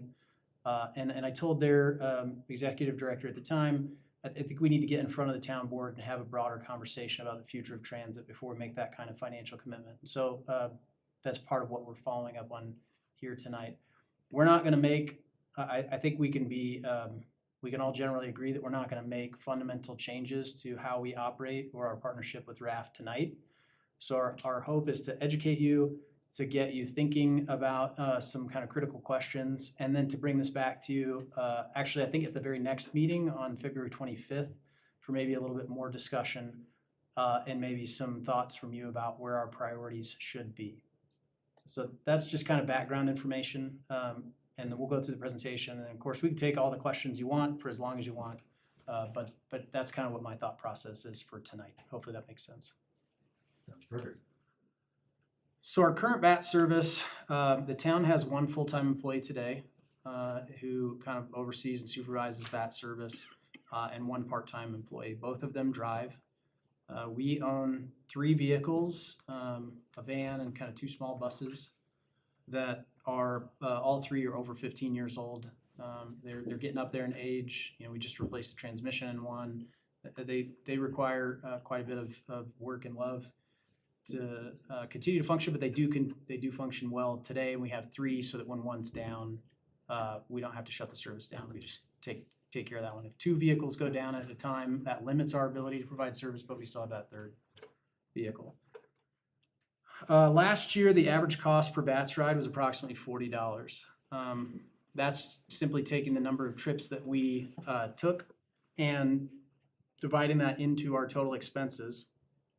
But I did not include in that expense number the contribution that we make to Flex, which is a regional transit service, the Flex bus that comes from Fort Collins and goes down to Boulder. And that did not include the raft contribution that we make either.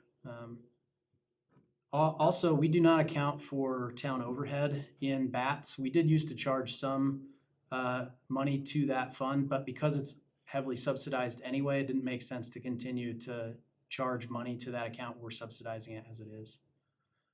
The average fare revenue is about $1 a ride.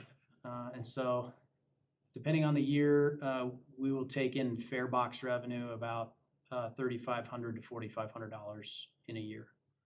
So paying to ride the service doesn't pay for it, obviously, not even close. The way we currently operate, riders 60 and over are free, although they're welcome to make donations, and some do. The town certainly appreciates that. And that has been the case for as long as I've been here and for many, many years before I got here. So that's just how the town's always operated.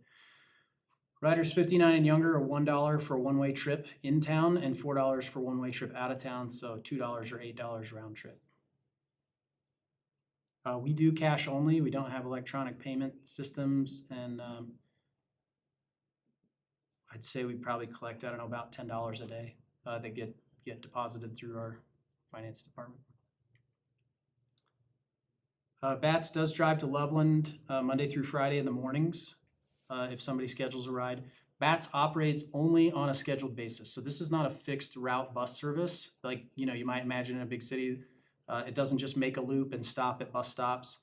It picks you up at your house or place of business, wherever you scheduled that ride from, and it takes you, it's door-to-door service. It's not door through door. We don't help people out of their home. That is different, but it's kind of door to door. And so we'll take you pretty much anywhere in town to A&W or Hayes Market or the Rec Center or pretty much any other place in town. The total number of rides, and we do go to Loveland on Thursday in the afternoons. I believe that was driven by our partnership with H&S. They wanted folks who go up to the Life Center in Loveland to get goods or clothing from their store to be able to have a ride up there. I think that is the Thursday afternoon trip, but I could be wrong about that. The total number of rides did increase from 23 to 24 because we increased marketing quite a bit. We rewrapped the buses. We started promoting it on social media more. We updated our website and all of our printed materials. And so we did see a good uptick in ridership between 23 and 24. That was about, the vehicles had 17,550 new miles on them in total in 2024. That would equate to about 4 miles per ride. It's probably a little bit less than that because obviously some of the mileage in there is not people in the bus, but going back and forth from where they're stored or other spots around town. But our buses don't just drive around in circles. So most of the time, if it's moving, there's somebody other than our driver in it, unless it's going back and forth from the shop or something like that. In December 2024, we had, just from a 1 month perspective, so kind of the most recent month we had good data for, we had 392 trips. They were taken by 38 riders. So about 10 trips per rider in December. Over the course of the year, we average about 36 unique riders a month. So it's pretty much the same 36 people. That changes a little bit. In November, I think it was 42 or 43. And that number was a little bit lower in other months. But on average, it's about 36 riders per month. And they range in ages. In December, the significant majority of them were classified as disabled. But most of them are ambulatory, so they only about 20% are in wheelchairs. But we do have a significant number of riders rides that require wheelchair accessibility. So that's BATS at a very high level. We can dive in more to the extent that I have that information off the top of my head. Jeremy may have some of that off the top of his head, but we'll try to provide as much data or information to you about our current service as we can. But that's pretty much it at a high level. During the transit assessment process, so this is just kind of a broad overview, the guiding vision for that planning effort was that the town of Berthoud would have accessible and efficient transit service, providing community members transportation options to reach local and regional destination as well as connect to regional transit services. So there are a number of regional transit services, including the new Bustang mobility hub out of I-25. And so, that, the Flex Bus, other transit services in Loveland like Colt, can we connect folks from Berthoud to those so they can go, to a wider area or wider radius destination than we would normally do with our own vehicles.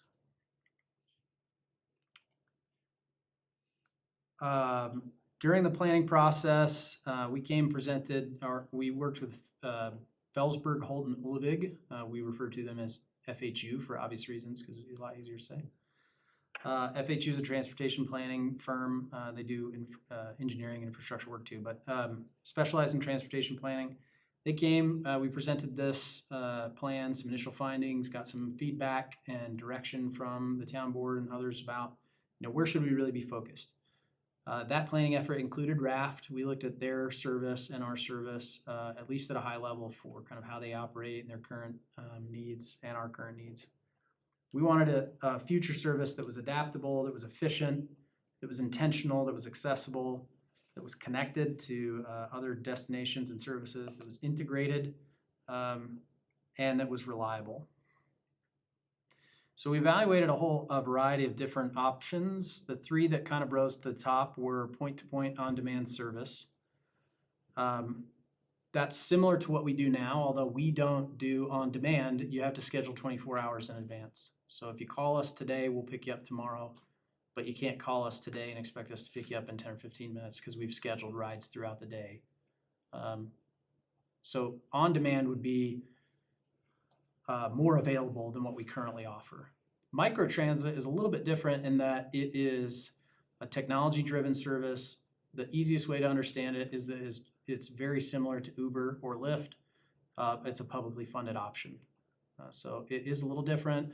The drivers end up being employees. They're not, independent contractors. It's not gig work. It's employment. So it's a little different in that sense.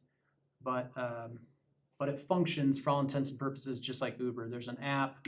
You schedule a ride via the app. You can also make a phone call for those folks who are not real tech savvy, which is also different than Uber. But software and algorithms plan all of the trips, and it's not a guaranteed private ride. So if you schedule a ride and somebody else schedules a ride at the same time, it will route the driver to pick both of you up and take you to your destinations if it's more efficient to do that than to take you in separate vehicles. So that's kind of how microtransit works at a high level. Happy to answer some more questions about that too. And then commuter connections, that's really more of like a, how do we connect to these regional transit services? Should we create some more fixed route kind of service? And there's some real challenges with doing that, but it is very reliable. So again, back to microtransit, that's what rose to the top of that transit assessment. That was really kind of the future of transit. It's very common. It's becoming a very common service in a lot of municipalities, but most of them are much bigger than us. And a lot of them have very large daytime populations, employment centers and things.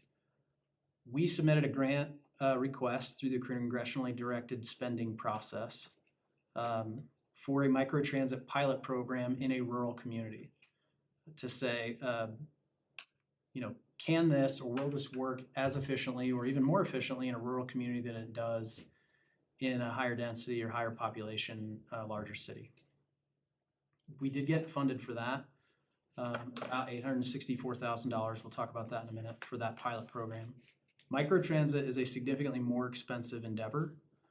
But it would also have more drivers, more hours of operation, more flexibility, larger service territory, And so you're gonna get expense with that. The hope then would also be that you would increase ridership dramatically, because it'd be on demand, so it could be at any given time, during those operating hours, which would be significantly expanded from what we have today.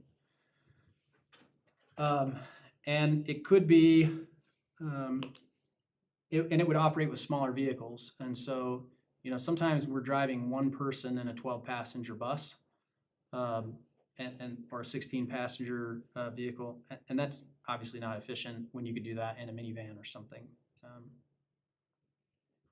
Microtransit can be done as a software as a service, where we hire the drivers, we own the vehicles, we run the system, they become town employees, town department, or it could be a turnkey service through a contractor. We think there's good reason to do that for liability purposes. And in parallel with our process, Longmont was also initiating a microtransit program. The city of Longmont was hiring a microtransit turnkey contractor. We've had lots of conversations with them about partnering together, and they structured their agreements so that other agencies could piggyback onto that and get some economies of scale. And so that's the other reason why a turnkey contract with an independent operator, a third-party operator, could be significantly more efficient than doing it ourselves with software. So again, the concept that was outlined in the transit assessment and that we've basically gone forward with is this turnkey contract. Again, there's some higher ongoing operational costs than the software as a service, but there's low or no vehicle capital costs because we don't own the cars, the company does. It doesn't require us to have any internal public transportation knowledge or expertise. We just need to have a set of operating standards that we can then monitor and manage under contract. But we don't have to have anybody on staff that is a transit expert in order to manage that contract efficiently. The provider, again, handles all the personnel. We don't have to hire and fire people. We don't have to find replacements when somebody calls in sick. The provider handles all that. And if we partner together with other agencies, there's economies of scale. If a driver calls in sick, maybe they grab somebody that normally works in Longmont and have them move up here. There could be some real value and efficiency and cost savings there. The provider handles most of the community engagement, marketing, customer service, as directed by our contract and by the town. So we can handle as much of that as we want. We can shift as much of that as we want with some operating criteria and expectations under contract. And again, lastly, the provider would be responsible for monitoring and reporting to all the entities and agencies that we report to. So we got the notice of award back in April. In order to receive that federal funding, we need some extra federal approvals that we don't currently have because it's a unique funding source that we've never had access to before.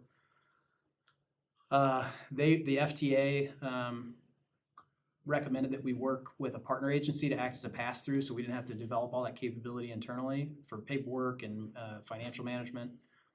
They suggested Fort Collins and CDOT, who both have those resources. Fort Collins said, hey, we just can't accommodate that with our current staffing. But CDOT said we could do that for you, act as that pass-through agency.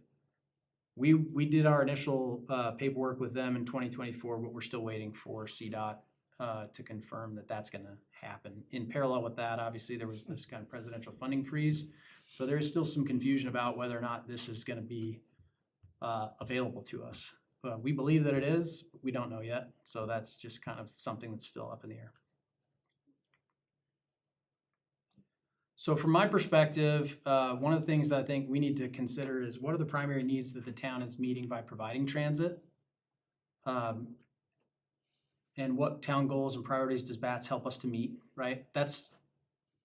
I say it all the time. You guys have heard me say it lots of times. I said it with the pool. What problems are we trying to solve? And what problems need to be solved through this service? What's a reasonable target for ridership and cost? I don't know that we've ever had that established. I don't know that that's an easy thing to do. In a lot of ways, it could be arbitrary. But you know, if our current fare box recovery is, 1/40th of the cost of the service, is that the kind of service that you're asking us to operate, or do we want to try to increase fare box recovery or reduce expenses?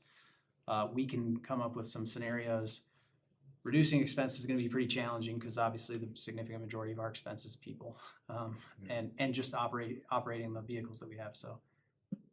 You would have to significantly reduce service in order to reduce costs, so there's some negative relationships there. And then lastly, how does Raft support our current BATS operations and microtransit operations? And that's just a current and future. So, what role does Raft play in this? I think, we have our thoughts, Raft has their thoughts. We'd love to hear your thoughts. But just, really thinking big picture about why are we providing this service? Because that helps us decide how to best provide the service, right? It's exactly the same as the pool conversation. If the reason to build a pool is to, create year-round lap swimming, that's a very different solution to that problem than outdoor summertime recreation and lap swimming, right? So that's a conversation we just had. We kind of need to have that same conversation again, I think, with respect to transit. So why are we providing the service? What problems are we solving with the service? And then kind of what are our reasonable operating metrics that we should be striving for? And what's the board comfortable with? It will always be a subsidized service. If it wasn't going to be, it would be a lot easier just to hand people Uber vouchers and let them figure out how to get where they wanted to go. It'd probably be less expensive, but that would be a different kind of service model, right? So I think we should just assume that if the town's going to continue to operate transit, this is not going to be a net or a profit center, right? That's not how public transit works. And then again, how does Raft play into that partnership? And you'll hear from them now. If that's okay, I'll ask Steve Conway to come up from Raft. They've got a presentation to talk to you about what they do and kind of how what they do fits into what we do. Perfect. And Steve, thanks for enduring with us tonight. Thank you. Hopefully you enjoyed the pool conversation. Yeah. Yeah, thank you for being here. Christian is his presentation next. Steve, I'm going to hand you this clicker. Okay. So Brian DuBois, you're on the mobility committee of the NPO as well. Yes. That's a significant time commitment, so thank you. Brian is our town rep with BATS, so Okay. I just want to acknowledge both of you guys. So okay. So, I want to say hello, good evening, Mayor Carspect, honorable trustees, fellow town leaders. I also want to welcome my board members from Raft who have shown up this evening. My name is Stephen Conway. I am the executive director of Raft. And we are here tonight just to kind of give you a little bit of a background about Raft, talk about some of the things in the future, what we do, why we're here, and why we're a partner to the town of Berthoud. So some of the information that he just went through. I would say last year we did 3,909 trips, which is about the same as BATS. We have a clientele currently in our system of about 166 Berthoud citizens. We do probably about 60 trips per week for special needs mostly, and elderly, getting them to work, getting them to school daily, so that they can live in the community and stay in their home and basically be a part of this community. Last year, we did a number of trips that were in-town trips, what's classified as in-town trips. Our main focus was always to deal with the rural part of the community. But as we augment what BATS does, we come in and we help out by picking up in-town citizens, taking them to where they need to go. We're a door-through-door service. Right now, we currently pretty much transport people to Loveland, Fort Collins, Longmont. We take people to Greeley because more and more medical appointments are being, our citizens are being sent to Greeley for certain types of appointments, and that's where they need to get. We've gone to Lafayette, we've gone to Louisville, so we go around where people need to go. So that's us, that's Raft, that's kind of what we do. So I'm gonna go through this real quick, bear with me on this. This is the history. In 2000, BATS and Berthoud are reclassified under the transportation guidelines, resulting in change from on-demand service to scheduled offerings. In 2007, The town of Berthoud assumed management of bats and the assets, which was 5 passenger vans and 5 drivers, a scheduler, and the money that came with that.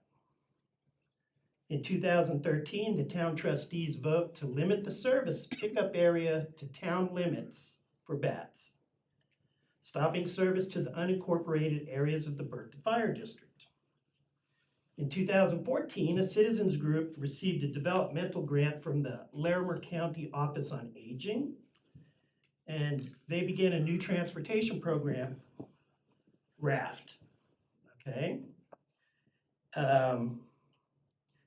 It was funded originally through the Berthoud Golden Links for residents of the unincorporated areas of the Berthoud Fire Protection District. In 2014, we provided our first trip on January 16th, 2014. And then we appealed and we received funding from the town of Berthoud to augment the transportation of in-town seniors and adults with disabilities impacted by the reduction of the on-demand service to Loveland and Longmont, specifically for medical, employment, and educational purposes. In 2018, the town of Berthoud and RAFT began a transportation summit under the guidance of county to determine how BATS and RAFT might better coordinate together and get the transportation services instead of going over each other's backs and try and make it a little bit more efficient. In 2021, RAFT separated from the Berthoud Golden Links and became its own charitable nonprofit. In the past 3 years, our growth has been 87% one year, 38% another year, and last year it was about 27%. In January, just passed, we did 415 trips. So we are probably going to outpace what BATS is doing. And one caveat here, our average cost is probably about $50 per trip. However, we're not going 4 miles. Our average trip is 17 miles because we're taking people where they need to go. Anyway, we've been in existence 11 years now, and so in the past 10 years, we have been making a difference in a lot of people's lives, which is what our goal is. Our mission is transporting seniors and adults with disabilities to support independence, dignity, and freedom. What I like to say is, if you don't have transportation, you don't have a choice. I think it's really cool to talk about building a pool, but I would be the guy picking people up to get them to the pool to use the facility. And a lot of times in the meetings I go to, it's always an afterthought. I have friends from all over different counties, from different corporations, and I always tell them, you know, it's great you're building a hospital right there, but how are the people going to get to it? And this is something a lot of times we don't consider when we're doing things moving forward. So this is something that I would like for all of us to try and consider. Our vision is a community united by universal transportation access. All right, we want everyone to be able to access transportation to get to where they need to go. Our purpose is to provide reliable, accessible transportation to those in need throughout our community. Our values are compassion, accessibility, innovation, collaboration, and community. And I really want to point out to the community piece because we're going to keep coming back to that. All right? This right here is a rough picture of pretty much what the BATS service area is. I like to say that if I stand sideways like this, it's kind of like an outline of me holding something up. But,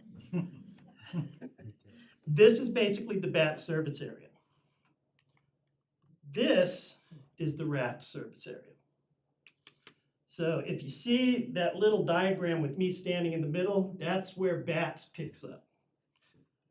The Berthoud Fire District area, which is Berthoud, even though it may be unincorporated, still has a lot of citizens and people who, if you ask them, will say, we're from Berthoud.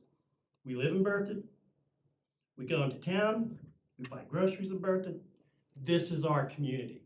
So here I am going back to community again. Now, as the town grows, which it is, as Trustee Hardy mentioned, like 40-something percent since the last census.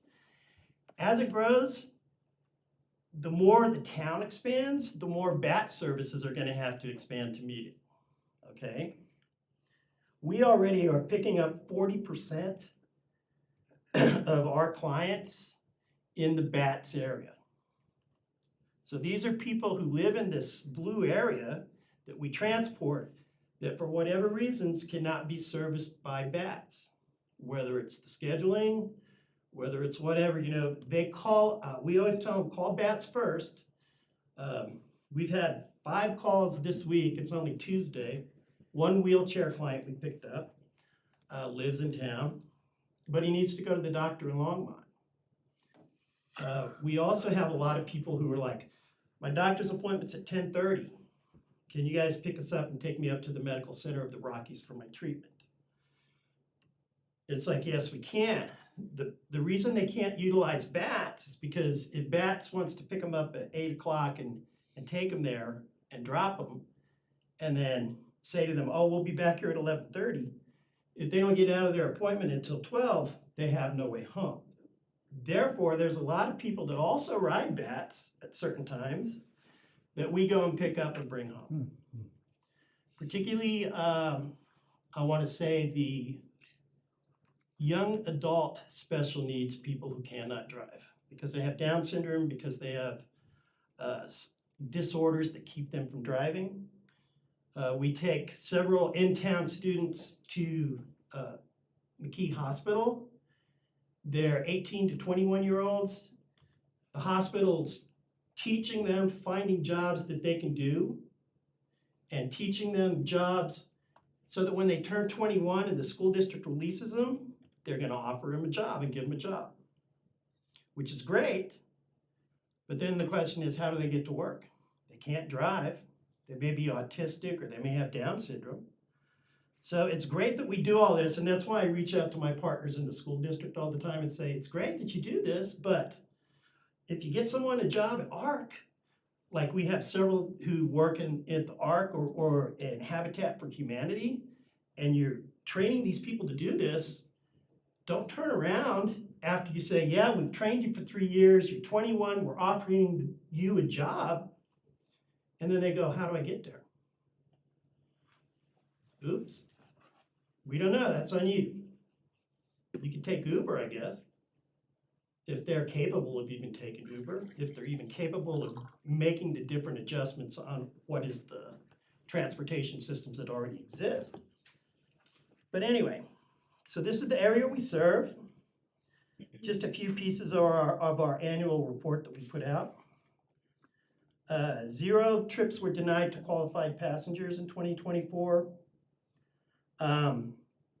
The average miles per trip is 17.3. Total active riders in our system right now is 166. The trips by age, 1,696 were senior, 2,213 were young adults. The passenger origins, 40% of all of our trips were for in-town passengers that we picked up who couldn't be serviced by BATS. Total trips for just the rural residents, those are the people outside of that blue diagram, was 60%. And then below that is just a graph with some of our stats on what our ridership did numbers-wise just last year. Next steps. Why are we here? I happen to agree with Mr. Kirk. I think it's time for us to have a discussion. We have really got to decide what we want to do as a community, and we have a lot of options. We can do a turnkey service to another organization that could come in for microtransit. We had expressed an interest of being the turnkey service for the town of Berthoud, combining everything under us and then us moving forward. That was a discussion we had like a year or two ago. you could create a transit authority and then create a board, and then in a way, that would be a separate entity. You could do that like several of the other towns in Larimer County.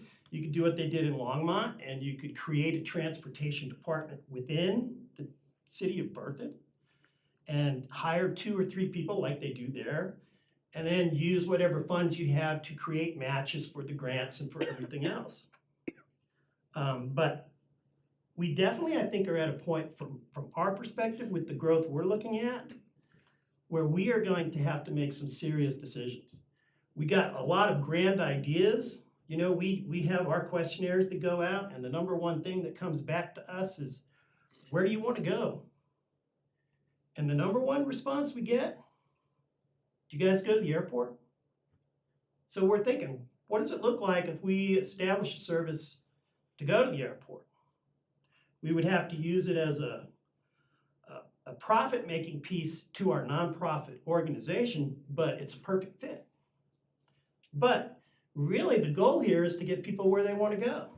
We've talked to some of the seniors and said, hey, what happens if we get ourselves a van and we take 10 of you guys maybe once a month or once every 2 weeks, and we go over to the movie theater there in Loveland, and we just park you there, and you can go to the Tuesday matinees. And then they want us to do it, and they're like, please, can you guys do that? Well, transportation's expensive. We don't charge anything to our passengers. It's a fee-free basis. But transportation's expensive. That's why we are so thankful to be a partner with you guys. So what do we need to do next? We need to confirm the service area.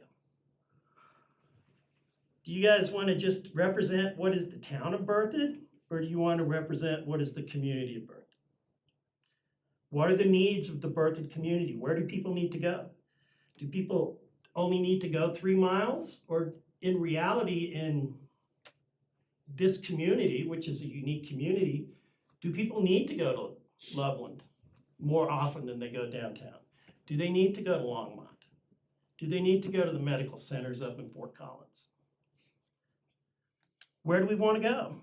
What hours do we want to run? There's a lot of people we transport for BATS because BAT's schedule is so tight. We have a blind woman and her dog, Marty, and we take her and she works at the Walmart up there. She lives up there in the Heron Lakes area up there of Berthoud, and she needs to get to work, and she originally went to BATS, and BATS said, well, we can't get you there. You have to tell your boss you're going to be 15 minutes late every day. I don't know if any of you guys ever worked for anyone, but the last time I told my boss that I'm going to be 15 minutes late every day, it was one of the shortest jobs I ever had. So we accommodate that. That's kind of what we try and do. That's kind of what our purpose is. Who do we want to serve? Do you guys want to serve the general public? Do you want everyone to be able to get to point A and point B? Do you want to have one micro transportation system that goes just in the town of Berthoud? Do you want to have a different system that goes to the places people need to get? That's a decision that we need to make. It's a decision I think that you need to make, okay? We need to confirm the service model and the management. Transportation requires management, especially when you have software systems like ours, especially when you have someone that needs to dispatch and take calls, people that need to drive. It has to be managed in order to be successful. And the thing about transportation is it's movement. And movement's really all about change. So what's going to be the hit this year may not be the hit next year. They opened up that center down over there where people can drive and catch a bus to go down to Denver. And yet, is there transportation from here to there? Is there transportation when people need to do it at like 6:30 in the morning because they need to go there, catch the bus and get to work by 8 or 8:30 in Denver? So these are things that change. All right. Do we want an in-house transportation department? Do we want a turnkey service as a line item so that It's so much easier from a town's perspective, I would say, to have a service that somebody else is providing, and all you have to do is read the reports and put the input. Do you want to create a Berthoud Transportation Authority as a line item and combine BATS and rafts? That's another option too. Who's going to manage it? Do you want to manage it? Do you want us to manage it? We've offered to help if we brought BATS underneath our wing. We've offered to put them into our software system, which in essence is already pre-micro transportation. And then all the reporting and everything else would be basically something that would be right there in the systems. Do you want an outside company? Here's the problem with microtransportation. I really have studied it a lot in the last 2 years. I don't think the time is right for microtransportation for Berthoud. And let me tell you why. The software with the algorithms is anywhere from $500,000 to $700,000. In 5 years, it's going to go way, way, way down. But then if you look at microtransportation, where are you going to go? If you have on demand, I can promise you that every day at what time do they take lunch at the high school here? 10:30? Every day at 10:30, microtransportation's going to get a lot of calls from a lot of kids that want to go hit the McDonald's or the Taco Bell or something else. And so that will be a big portion of your trips. But where else does anyone want to go? There are destinations and people here in town that they want to go to Hayes and they want to go to the market and they want to do that. You know, and yes, that's an important part of the service. But would you turn around and spend $1 million a year on a service like that when almost half of the people are not even going to utilize it because they need to go somewhere else? They need to go to Loveland, they need to go to Longmont. So that's why you would have to decide that. I love the models for microtransportation, and I've spoken to a lot of the towns and a lot of the people who have experimented with it. It's a wonderful thing in very large municipalities where there's a lot of places where people can go to work, where there's a lot of libraries and a lot of places that they can go for school. It's mostly popular in places where there's large colleges because people can just call on demand and go. Is that what Berthoud needs? I don't know. What's unique about Berthoud is what makes it unique. So that's what's cool about transportation is you can build something that is uniquely Berthoud. Right now, RAFT, which is kind of uniquely Berthoud, is partnering with CDOT, with the North Front Range Metropolitan Organization, with the state, with the federal agencies, with the Office on Aging, with Larimer County, with Colt, with Transport. I know all of those people, and we hang out. We're not really that cool at a party because all we do is talk about transportation. But my whole point is that these connections that are being made, for example, you may not realize this, on the 25th at 1 o'clock in this room, there's going to be a meeting between the Boulder Metropolitan Planning Community and the North Front Range Planning Community, the NFR MPO. And it's a huge thing. It's once in a year where the two counties come together and they troubleshoot, and it's here. I would encourage any of you guys, if you're free, come in here, and if you start getting tired, you can leave early, you know, which would be nice for a change, right? So those are some options you have too. Lastly, you need to confirm the funding model. Determine the needs and the cost. Examine the current and the future funding sources. Transportation can also make money.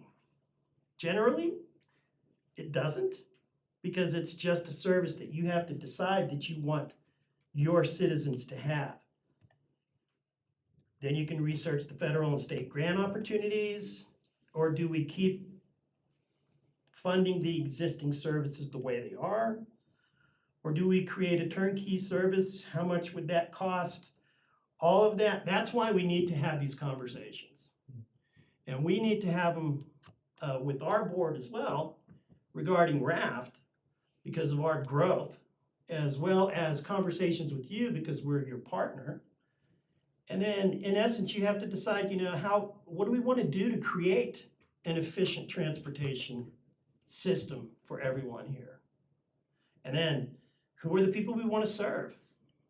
When do we want to serve them? We have a lot of people asking us if we can start going out on the weekends. And one of the reasons they want us to go out on the weekends because there's a lot of people that can't walk to church. And so we're like, yeah, we would love to do that. So that's another thing we're looking at. Because, there's a lot of people who you don't understand. This one guy in a wheelchair told me, yeah, I'm in a curfew. I'm like, what do you mean you're in a curfew? He says, I'm in a curfew. If I'm not done with what I'm doing out with my friends by 6 o'clock, I'm not going home. And it made me really think about that. It's like, wow, that's true. If you're going to catch the bus or you're going to do this or you're going to try and get home, then you're not going to be hanging out. You're not going to be going to those concerts at night. You're not going to be going to parties or late night football games or basketball games because you can't get home. And so it was just food for thought for me. Anyway, I firmly believe in my heart that we have the ability to accomplish great things together uniquely for Berthoud. And I think that this is the time to look at that.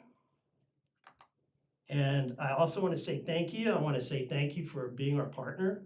Thank you for allowing me to speak. Thank you for not cutting me off after like 5 minutes. Of course. And at this time, if you guys have any questions or anything, I'm certainly willing to take them. Thank you, Executive Director Conrad. Really appreciate you being here tonight and your patience too. I know you've been trying to get trips since last fall, so glad we were able to make this happen. I think we're going to need a couple more of these. Glad we got it started. Do we want to open up to public comment, or do we want to do questions and then public comment? Let's open it up to the public real quick so we just get everything in one. Is there anyone in the audience that would wish to speak to this? Or speak to the board on this? Madam Fletcher Carter.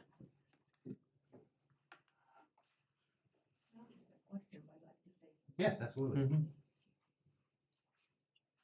Again, I'm Ruth Fletcher Carter, and I'm the founder of RAFT, and a year ago I resigned.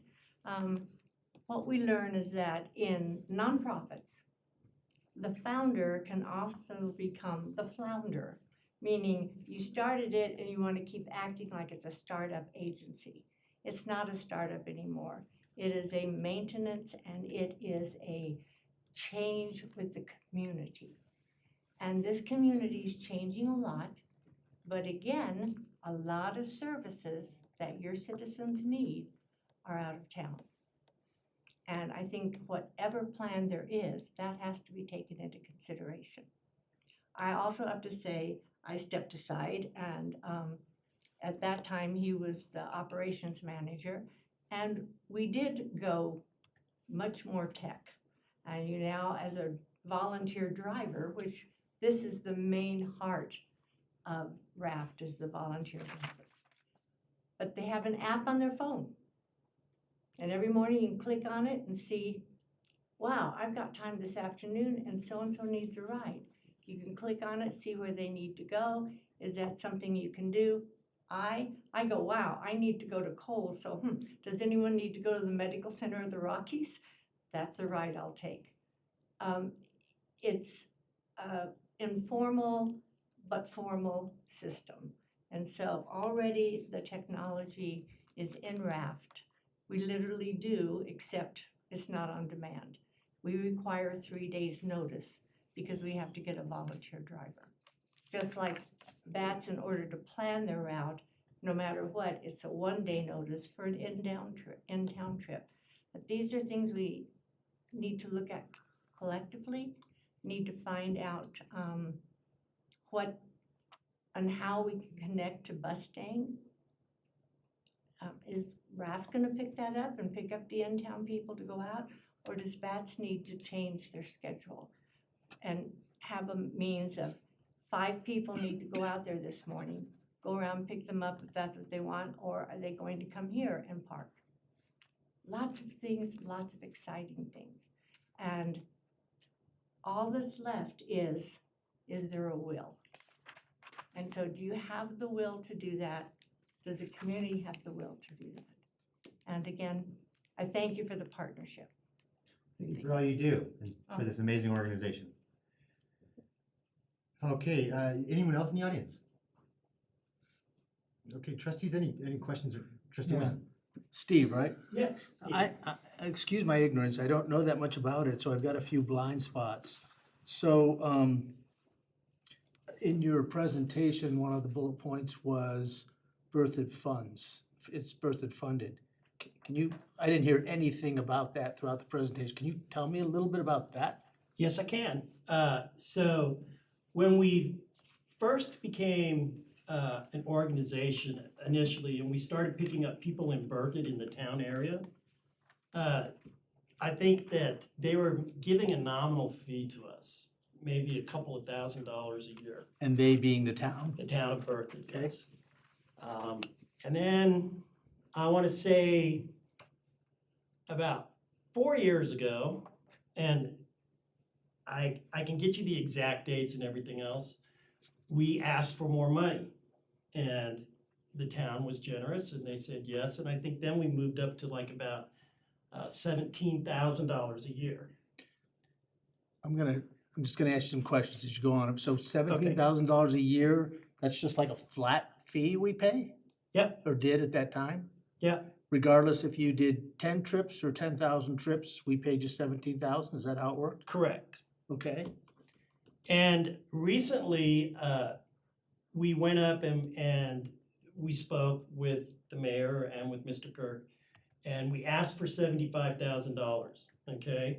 And that was when we started seeing these huge amounts of growth of people calling us, I want to say in, right after the report came out. So I'm going to say probably in 2021, 2022.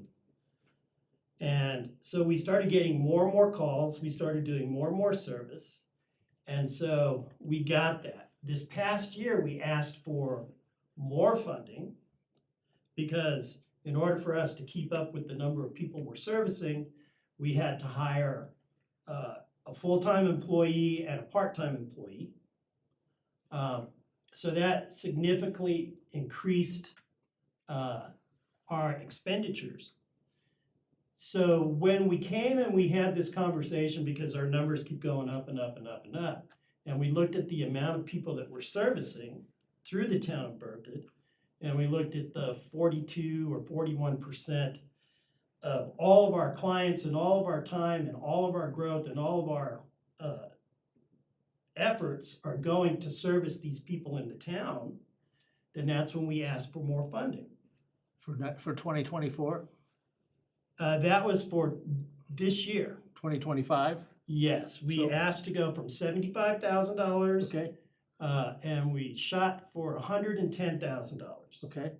And we got the $75,000, so there was no increase. And and that's when Mr. Kirk suggested, we really need to have a conversation with the trustees. So just to clarify, so for 2025 calendar year, you got 75,000? That is correct. Do we have a contract with you? Yes, And is it an annual contract? it is an annual contract that is renewed. Okay. And so without me doing the math, if you do, I'm gonna do this in my head, you might help me out. If you do 300 a month, that's 3,600 a year, or 300 a month divided by 4, that's 80-ish, 75 to 80 a week. That would come out to how many dollars per trip? Do you know what that average is? I didn't see that Yes, anywhere. our average per trip Yep, is $51 per trip. So you're way upside down if I do the math correctly. If I multiply $51 times the number of trips you do, it is at least double 75,000. It is. Our budget is not, our budget is not completely met by the town of Berthoud. Our budget this year, with increases and everything else, is probably going to be about $220,000. That's what I had written down. And so that's what the 2025 budget, our budget last year was 212,000. And so do you get any fees from the riders? No, it's all It's free. donations. High school kid wants to go to McDonald's, it's free. Well, here's the thing, we mostly service seniors, adults with special needs. And we go to doctor's appointments, we go to schools or school systems, adult daycare. We go to anything that's medical, educational. We do go to the odd social event, and what do I mean by that? We have a couple of clients, for example, in a wheelchair, her daughter was getting married in Louisville. She called us up begging. My only daughter's getting married, I have no way to get there. Are all your drivers volunteers? All of our drivers are volunteers except for myself and my assistant, because we And sometimes do they use drive. their own vehicles or do they use your vehicles? We have 2 raft vehicles. We Okay. have 1 wheelchair van. And then we also have another vehicle that's an SUV. Okay, so again, those volunteers don't ever use their own vehicles to They transport? do. Oh, they do, They can either use their vehicles okay. or they can use our vehicles. We have one volunteer that comes down from above Fort Collins. He comes down on Fridays. Okay. And he volunteers for us and he drives our Tucson. So would they use their own vehicle? Yes. There's no expense for you and there's no expense for the driver. Do you reimburse them for gas or anything? We reimburse them for gas if they choose to take it. And we reimburse at 12% the cost of a gallon of gas, which we calculate out each month at the beginning of the month.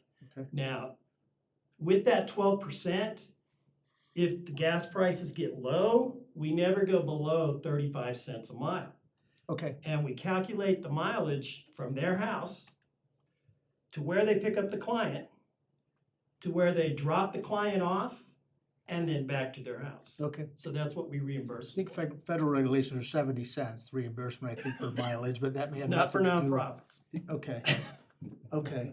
So the fact that you don't have to pay for some of the vehicles, you don't have to pay for the help, you're not running a negative budget a year, and I hope I'm able to ask that question. No, we're not. Okay, Our budget and our, everything is part of the public record, but we are a nonprofit.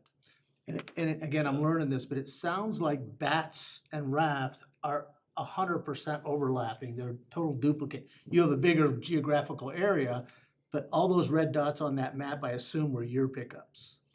No, those red dots on the map, Yep. because that's a copy of the Berthoud Fire District map. Uh-huh.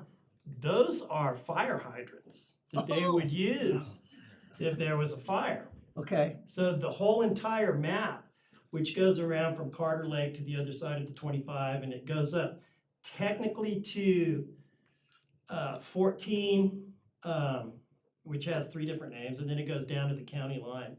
But in conversations with the fire district that I had with the chief, and I was like, so what would you classify as a shared fire district area? Because some of our clients are right on the line and they live in Campion or they live in these wastelands where there is no transportation. And we're like that character in the show Oklahoma, the one who just can't say no. So that's kind of what we do. but it sounds like you and BATS are pretty much redundant. It could be a lot more They are a efficient. subset of you, it looks like, based on. That will serve Uh, anyone. Yeah, I was gonna say, that's not the case. It's not. We're not limited, their focus is seniors and adults with special needs. We'll pick up unaccompanied minors over the age of 13, we'll pick up 25-year-olds that need to go somewhere. That said, that is not our primary clientele. Our primary clientele is basically the same people that RAF serves. It's Yeah. the same, it's a relatively small group of people. And there's a lot of overlap there, at least within town, right? We don't pick up outside of town. But generally speaking, while our service technically has a wider swath, the vast majority of our riders are seniors or adults with special needs. As are his, or not necessarily? All of theirs Oh, are okay, adults. okay, so very Special needs similar for seniors. demographics of the Essentially, riders. Okay, yeah. We won't, in most cases, pick someone up specifically to go to the grocery store. So they can buy their groceries. You No, will not, is that what you said? it's not in our mission right now. Okay, We have thought about expanding to that, and we have been known to do that, especially when it falls within what we would classify as medical purposes. Like if someone says, hey, I just got out of my doctor's office, can you take me to the drugstore? And whereas like Bats, a significant majority of our stops are kind of retail oriented. They're shopping, groceries, I mean, we'll take you to the liquor store, we'll go, you know, kind of anywhere. so both Bats and Raft, do you drop off and come back, or do you wait? Our system is set up so that it would be, they could drop them off, but because a lot of our drivers will take both the initial trip and then the return trip, they may go run errands. Okay. We have probably, I want to say, about 42 volunteer drivers right now. And they're starting to walk into our doors, and they're members of the community who want to volunteer, want to do something. They heard about us. We had one guy we picked up that the sheriff sent our way like about 3 weeks ago. And they just want to contribute. They're part of this community. And I like to tell, this is why I keep going back to community, because it's not just the seniors or the passengers that we service. The drivers, in essence, are also being serviced because they're almost all retired. I think you almost have to be in today's world if you're going to drive, because most people have to work. And so a lot of them build relationships with some of our clients. And so once a week, they may take Betty, pick her up and take her to her blood appointment that she has in Longmont. And so we're trying to foster that community.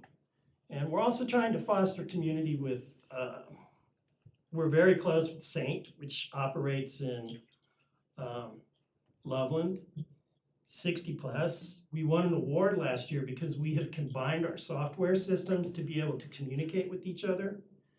So we won a CAST award with what they call the TDS project. And that's basically us reaching out to other communities to try and find the holes where these people live. But there still are holes, you know, and the more clients we get, tomorrow, I'll be getting up at 8 o'clock and I'll be picking up a special needs girl and I'll be dropping her at Wings. And then after that, I'll be coming here to Berthoud. I'll be picking up a senior. I'll be taking her up to Fort Collins, where she's having emergency dental work. And then I'll be coming back, and when I come back, I'll be picking up several young adults from Banner McKee, and I'll be taking them home. I'll be dropping them off.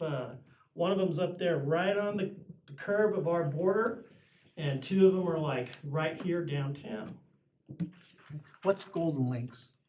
Golden Links was, and probably some of the people in here can answer better than me, I think it was one of the original senior groups that existed.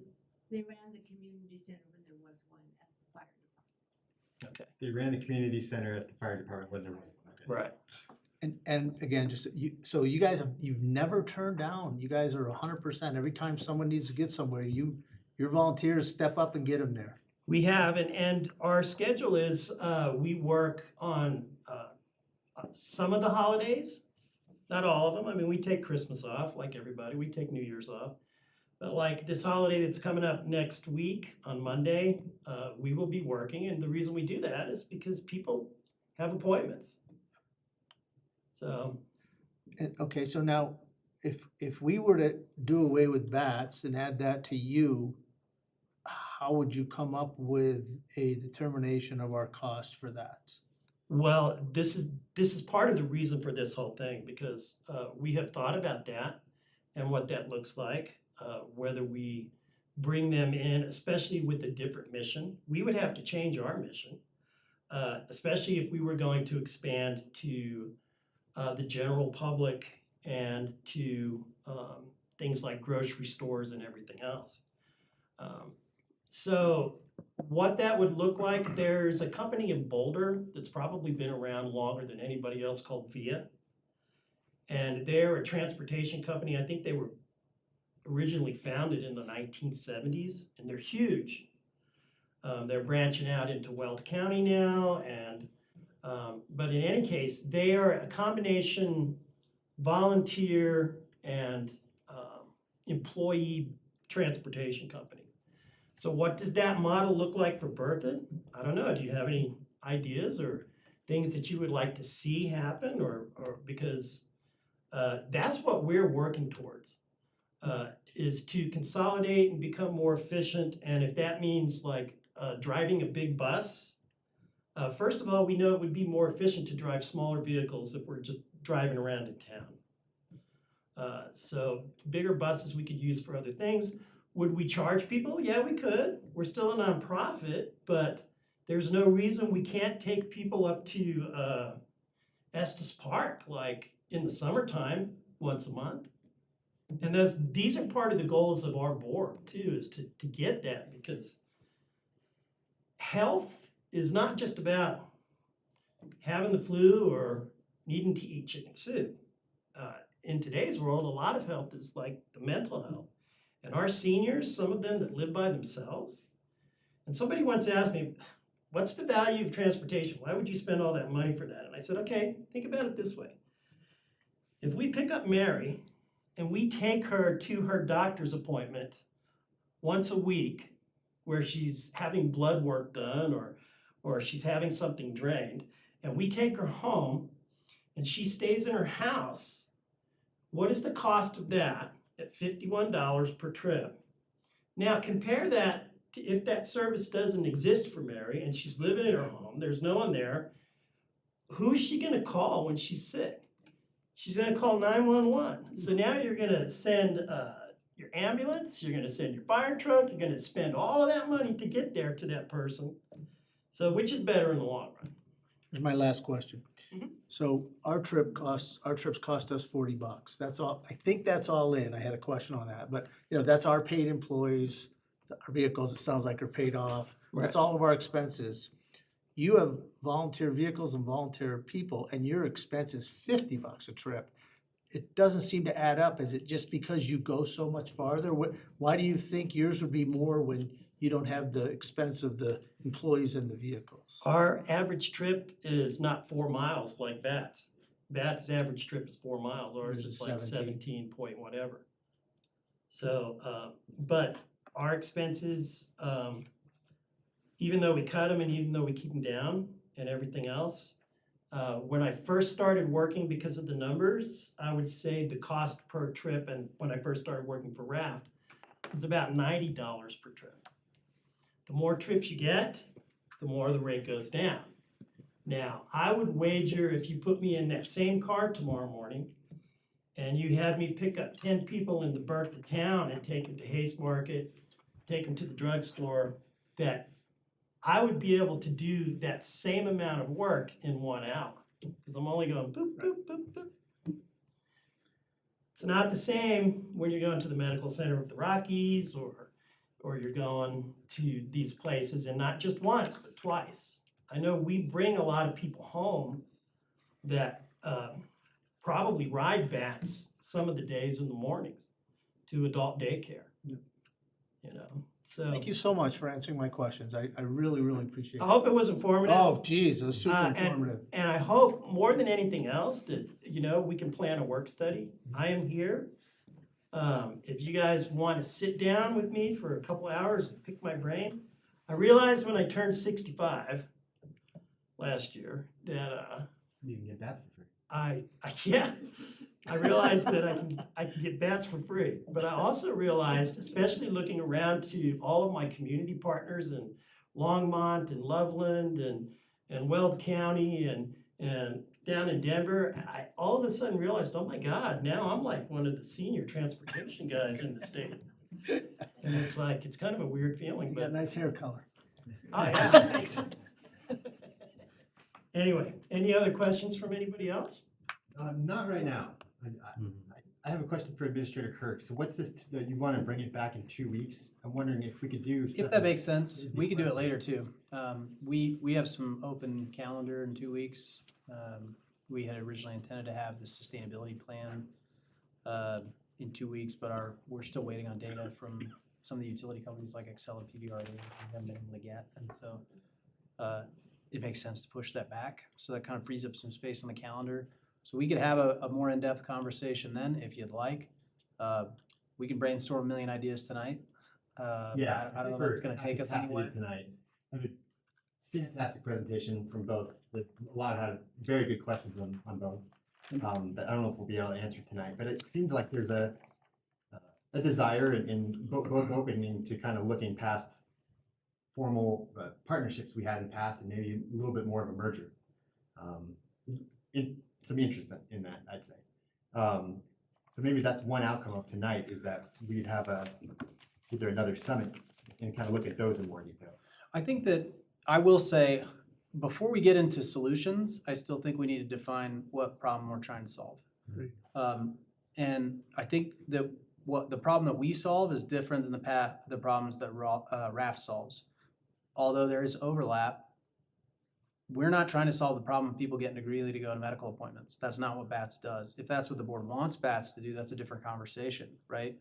And so, if like we take folks to the chiropractor and to the doctor and to Bertha Drug and like we keep good records. So, I know where everybody was picked up and dropped off for the month of December. We take folks to school. We take folks, so. Yeah. The question is, do we want to go to places like Greeley and Fort Collins, Longmont? We go to Loveland now, but we don't. Our Loveland trips are much more condensed, and we kind of go to a handful of spots, and then our driver sits for a few hours and then kind of picks folks up and brings them back. And if they need to stay longer than that, typically they have to find some alternative transportation home, right? I guess my point was the question. It's an important question, and my answer might be it's a very general one, but what is the future of Berthoud community transportation? Not just Absolutely, absolutely. And I think that starts with what problems do we want to try to solve? Mhm. And I think you're 100% right. That's the bigger conversation, because I think there's a lot of different ways to do that. I mean, I say this sort of flippantly, but also the reality is, look, if I got on Uber right now, and I think Steve would back me up on this because it's he's shared this information too. It's probably $70 round trip to go from here to Rocky Mountain Medical Center of the Rockies and back. Well, that's $35 each way. Right now, we're spending $40 each way, so it'd actually be cheaper. Yeah, so a trip is one way. I don't know if that's how they account for it, but that's how we do. So if we pick you up and we take you to Hayes Market, that's a trip. Then if we take you from Hayes Market to Bertha Drug, that's a trip. If we take you from Bertha Drug back home, that's another trip.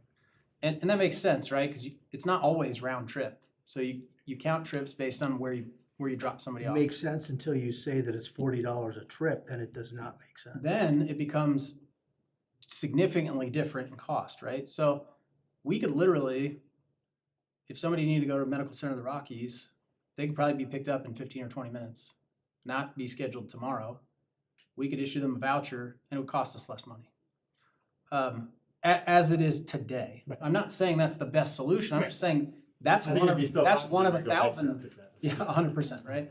That's one of 1,000 solutions, right? But what's important is to define the problem first. Yes. And so I think that's where we got to start, and that's a bigger conversation than we can, I think, solve tonight. But I think we wanted to get everybody in this room now to provide you that context. What do we do? What does RAF do? Where's the overlap? Where's the difference? And then and to get you thinking as a board, what do we want to do? Do we want to go to Loveland, Fort Collins, Louisville, the airport? Do we want to only provide service here in Berthoud? The microtransit pilot program, or at least our initial proposals that we used for costing purposes for the grant, were to go to Loveland and Longmont. I never heard you say what the micro thing, what the cost was. I never heard that. $864,000 is what we asked for. It's a very expensive service. We also think because of how accessible it is, that it'll get used all the time, and we would charge more for it. And we would charge because, especially with on-demand, if it's free, people just don't show up, right? They might schedule a ride and then just not, because there's no penalty if you don't. Exactly.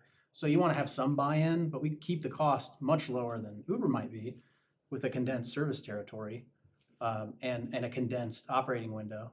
Again, I think our service model was like 12 hours a day, 6 days a week, and then 10 hours a day on the weekend.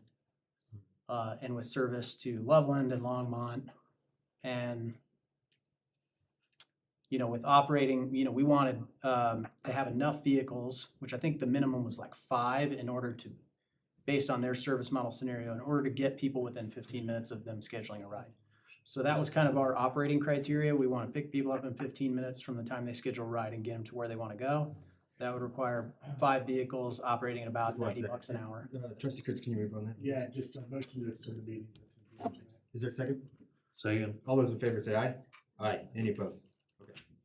So that's just context for you from a microtransit standpoint. I think there's Significantly more so many expensive, moving but parts here. significantly We more got the efficient. MGO in there as well. I think I was looking at this transit assessment and it had mobility hub as an option, but now it's a real thing, so even that might need to be updated. You guys brought up great points about now that it is real, do we have a shuttle going out there? I think, yeah, we need to look at this from a community perspective. Us, I think, representing BATS, but having Raft as a co-partner in this. So I don't know, in the next 2 weeks, I think in the meantime, it would make sense if we could all get together somehow and just get over some bullet points before the next workshop or something. So can I clarify? Yeah, In please. 2 weeks, we were supposed to have that in a regular meeting, or we were gonna have a study session? My suggestion was that we could do it during the regular meeting because we have kind of open space on the calendar. We don't have any significant items planned for the 25th. So you guys already have a meeting scheduled. It seemed like an efficient way to just I could have some time to request- think about it and provide some priority feedback. Sure, thank you. If I could request that, like Mayor said, there are so many moving parts, and it's gonna take a lot of creativity and a lot of back and forth with all of us coming up with what we want the transportation to look like in Berthoud as a whole, and then how we plug in these resources appropriately. I think we need a work session just dedicated just to that, before we make any decisions, because I think there's, with the grant, and I think all of it is gonna have a different role to play, and we need to figure out, I think, like you said, the why. Obviously, there's needs, and we have to figure out how best to meet those needs, and it's gonna have to be really creative. So I think we need some time to sit in one room for several hours and work through what we want that to look like for the future. And what I'd like to suggest to the board, and we've talked about this in our retreats and in other efforts. I would like for the board to focus on the why and the what, and let us focus on the how.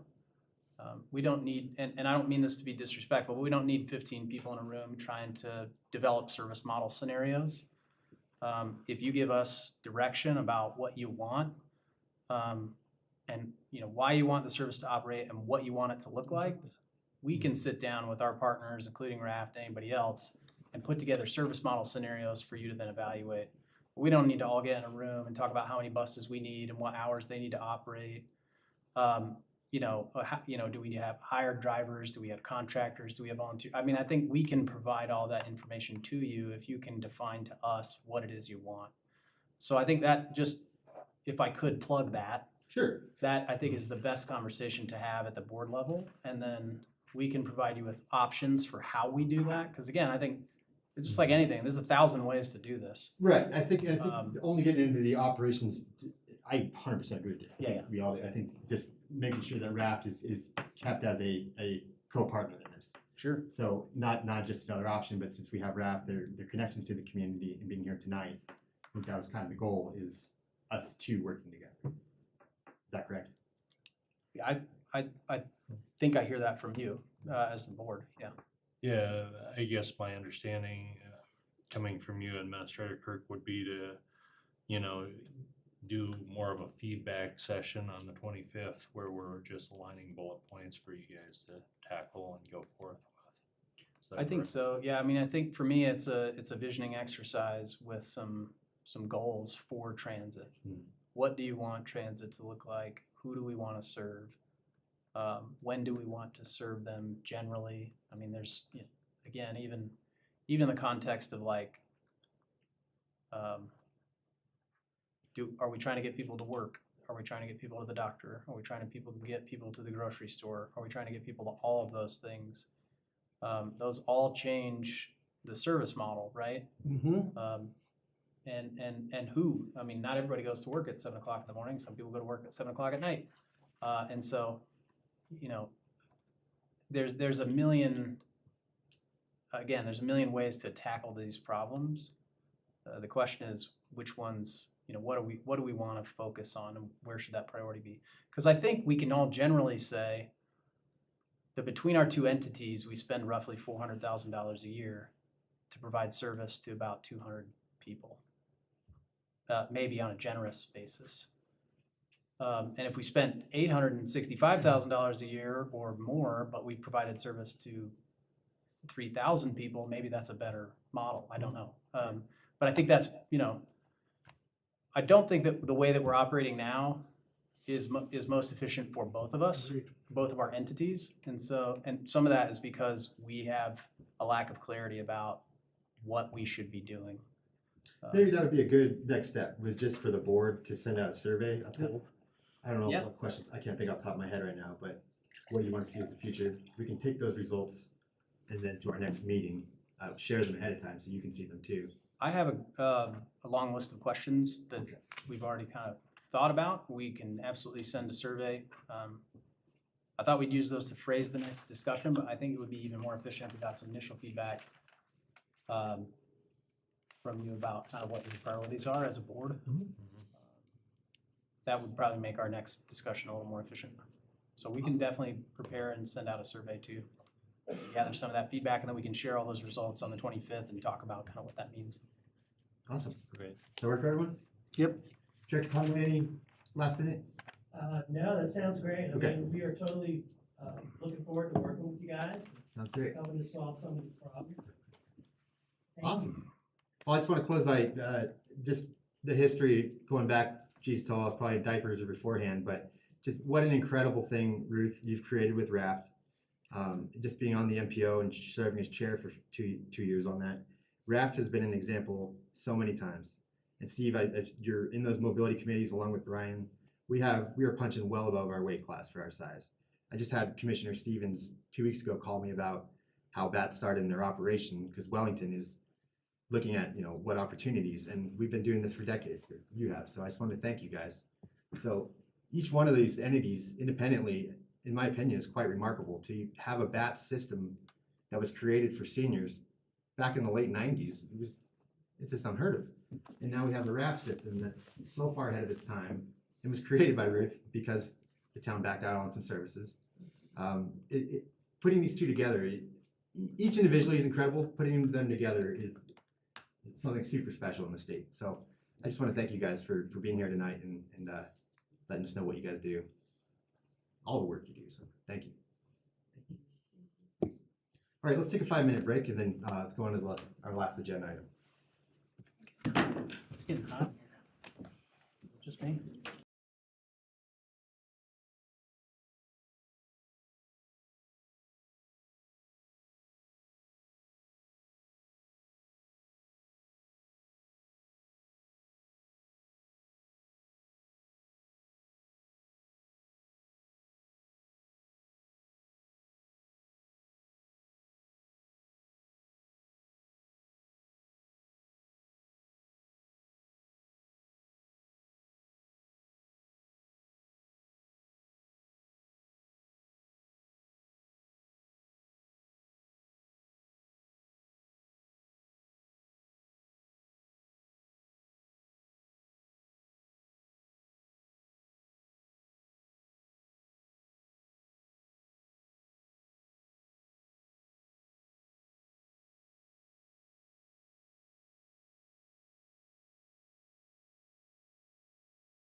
Rock and roll. Let's knock this out. Yep. We're good. There you go, Chris. Oh, yeah. Ready to rock. All right, thanks for waiting. I'll call the meeting back to order, and we'll get to our final agenda item tonight, and that will be our water efficiency plan update. This is our water utilities director, Ken Matthews.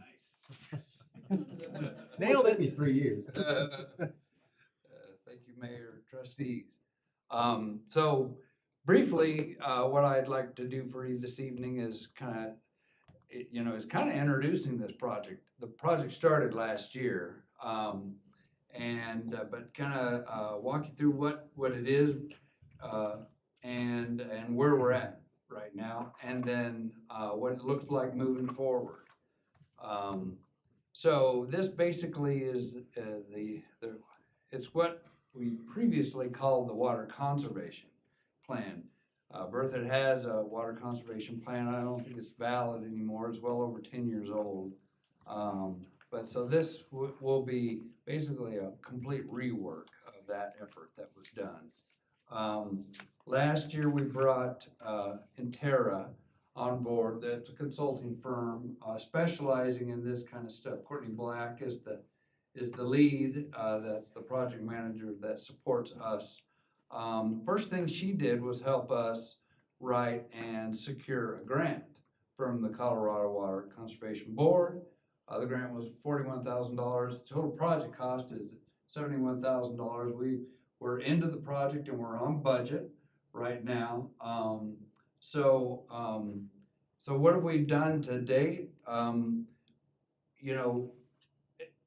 These kind of efforts can be a little bit introspective. So you ask yourself, well, why do we need this? Well, one of the kind of in-your-face things are if you are interested in doing any work with the state, with grants or loans, which we are, grants anyway right now. For example, we're looking at a state-sponsored grant for these upgrade to our water meters throughout town that I've been talking about a couple of times. Anyway, you need to have one of these and it needs to be updated, and so that's a good reason. The other is kind of it goes into the whole, well, if you're going to do anything you need to do it as best as you can. So this is a system improvement exercise, and so specifically, why do we want to do this? Well, that was workshop number 1, and that's kind of what I'm illustrating here. That board was the culmination of a bunch of brainstorming of the whole group that was there at workshop number 1, which was a bunch of town employees, parks, open space, water, of course. Courtney, Chris was there, Ann was represented, of course. And then we arrived at what we want to get out of this. What is the benefit? Why are we having it? We focused on sustainability, resiliency. It needs to help the environment, the customer, of course. That's why we have a water system, is to sell water to customers, and it needs to improve our bottom line. As we are working through it, we kind of divided the whole project into tasks that you can see here. Task 1 is done already. That was last year. That was getting it set up, scoped, and getting the grant. Task 2 are these workshops. We had the workshop last fall. Actually, our workshop number 2 is tomorrow. And then there'll be a workshop number 3. And then workshop number 2 is taking these benefits that we wanted to focus on, that we arrived at last time, and then moving forward. Okay, of these, what are we going to run with? And if so, what are we going to do, and how are we going to measure it, and so on and so forth. And then as you can see from the schedule, we're going to wrap it up before the end of the year. And it'll involve, public review, of course, by the board approval, and then getting it in front of Colorado Water Conservation Board. So, you know, as I've kind of gone through my career, I've kind of gone through several of these exercises, and I've got a real good idea how not to do it. You got a closed group of people, you slam it out, get a book on the shelf, and you consider it done, and that is not the way to do this. It needs to be not developed in a vacuum. You need to get as many people providing input as you can. It needs to be consistent with other, you know, initiatives, other things that you're doing. I mentioned this meter upgrade. This needs to be consistent with that. We need to use the partnerships that we have locally. Northern Water is a good example. Little Thompson Water District, our neighboring communities, Johnstown, Loveland, for example. It needs to work with their plans, and also we can, a lot of them have completed this kind of planning effort, and seeing what the neighbors have done is a great way to do that. That'll be a big part of tomorrow. We'll be looking at examples from other communities. And then of course, not lastly, but another thing noteworthy here is the customer. That needs to be a key factor to making this plan work. I talked about workshop A. Workshop B, again, will be arriving at what do we want to do. We can't do everything. One of the things that you'll also run into is if you list everything that you could do, oh my God, it just goes on and on and on. So it's like, you know, you got to have the guts to say, no, we can't do this. You know, some of the things are going to be limiting. I'm not going to hire a full-time employee to manage this. That's not going to happen. So we need to look at goals that meet the size that we're at. Then we need to decide how we're going to measure our success. You know, here's where we're at, and then here's where we want to be, and this is our goal. Workshop C is taking all those ideas that we've all agreed on, and then what's the plan look like? How are we going to measure it? How are we going to execute it? And then we start rolling it out and getting input and making iterations to it. So again, that's that task 2. That was the culmination of those 3 stars. You know, some of the criteria that we look at, some of the data we look at is pretty in your face. This is a map of our demand, you know, so kind of why do we need to work on conserving is that that curve is moving up. You see a slight flattening at 2013. That was a quirky year. 2014 is not on there, and then but what 2014 is going to show you is a steepening of that curve. We moved a lot of water last year. Actually, last year, 3 months during our peak period, we produced and delivered and sold over 100 million gallons of water per month for the 3 peak months. And that's the first time this town has done that. We would routinely peak the peak capacity of our water plant and had to buy water from Little Thompson Water District on a routine basis. So, Ken, just for clarity, you said 2013 and 2014, you meant 2023 and 2024. Right. Yes. Right? Yes, I did mean that. I think everybody got that, but I just wanna- As I get older, want to make it clear that as I get older, I'll lose a decade. It's gone. 2013 was a good year. We can go back that one. That's good. It was. It was. Hey, Manny. Yeah. All right. So, the other thing that we look at is where is the water being used? The light green is our single-family residential in this town. We'll look at all of our sources. At the very top is the town's usage. Most of that is parks. So we there's definitely some improvements there, but the meat of what we're gonna gain is single-family residential, and a lot of that is irrigation. So there'll be a profound focus on that for sure. You know, the measures that you use, you know, for measuring efficiency are kind of laid out here. And as we go through those, again, there'll be some things that we can't do. For example, or we may choose not to do. It's like, to what degree do we want a communication plan? We have to have one, but you know, it needs to be something that we can manage. And again, I'm not going to hire somebody to do that full time. You know, the other side of things that'll be part of our discovery as we are thinking about this is, to what degree do we want to codify these things? How heavy-handed do we want this to be?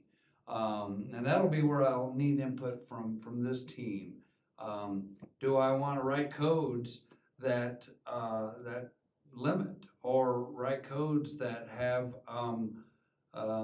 you know, heavy surcharge billing, or restrictions on when people can water? Right now, we require watering at night, but we don't dictate water days. We suggest. We have, when things, when we start running into supply issues, we suggest, but we don't have anything in our code.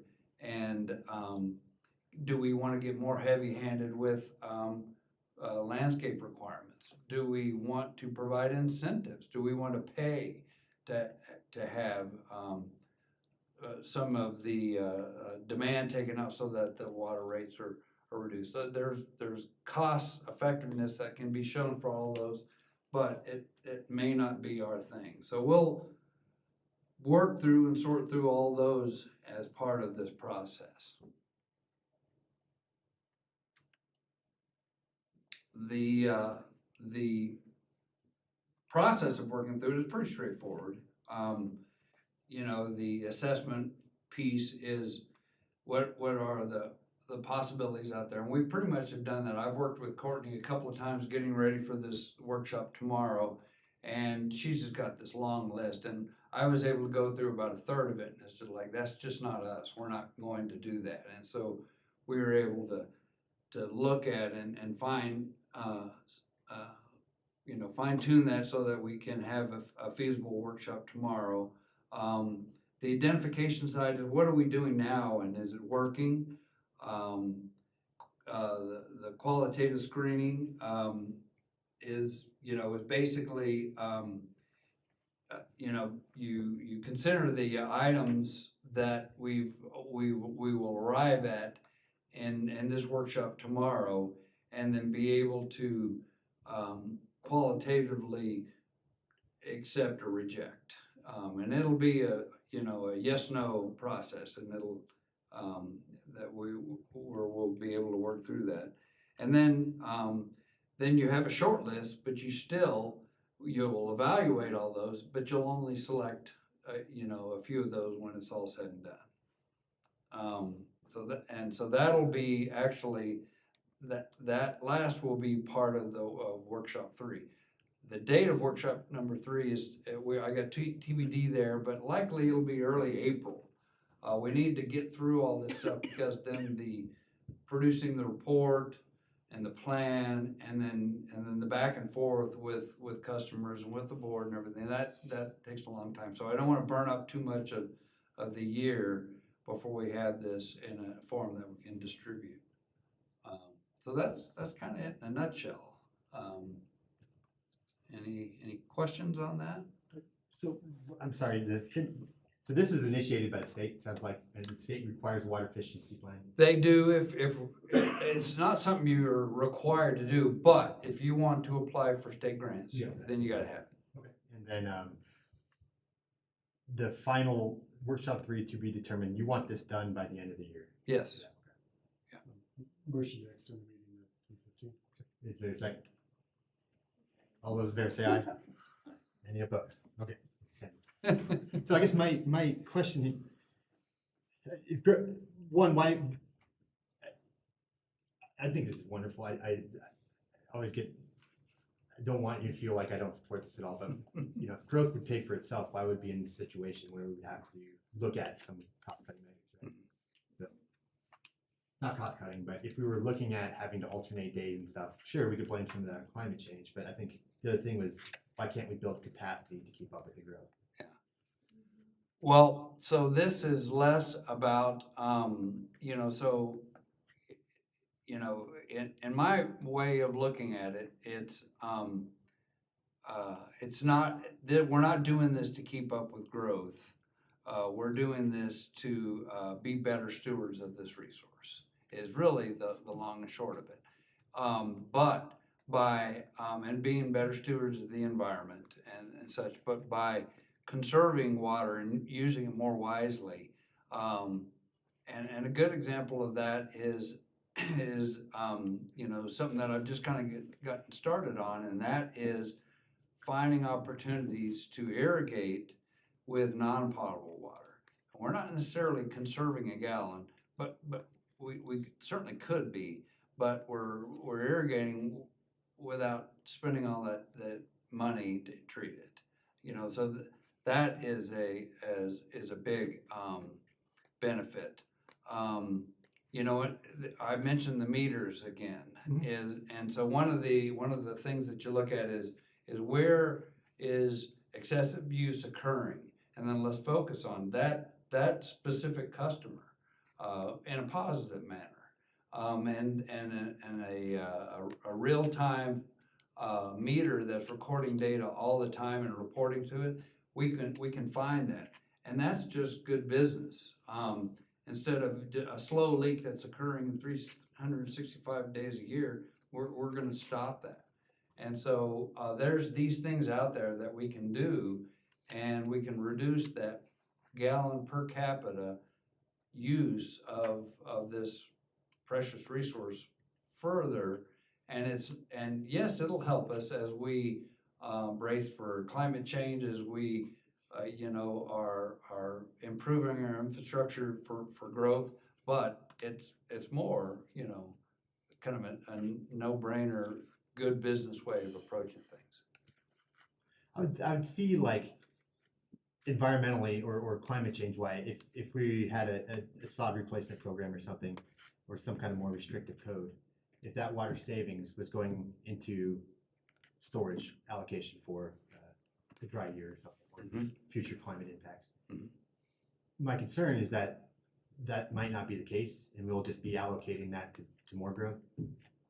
Do you see this savings going into like a reservoir or some kind of way we can store it? Well, yeah, so I'm not looking at a gallon saved as a gallon that will remain in Carter Lake, or a gallon that will remain in Lake Loveland or Berthoud.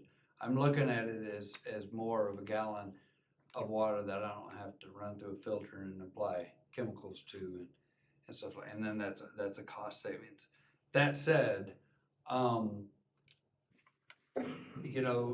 water portfolio and the acre footage of water that we have with that, and the correlation between that and the amount of water that we produce at a water plant is somewhat disconnected. It's really hard to correlate. I'm going to reduce my peak flow at the water plant by 10%, and that's going to have this impact on our water portfolio. You acquire water rights, and then you optimize them the best you can, and then and then if you don't use all that water, then what you do is you don't store it in a reservoir, you lease it, and you make some money with it, and it's there for a rainy day or a dry day if you need it, and you manage it that way. So that's really how that would impact it.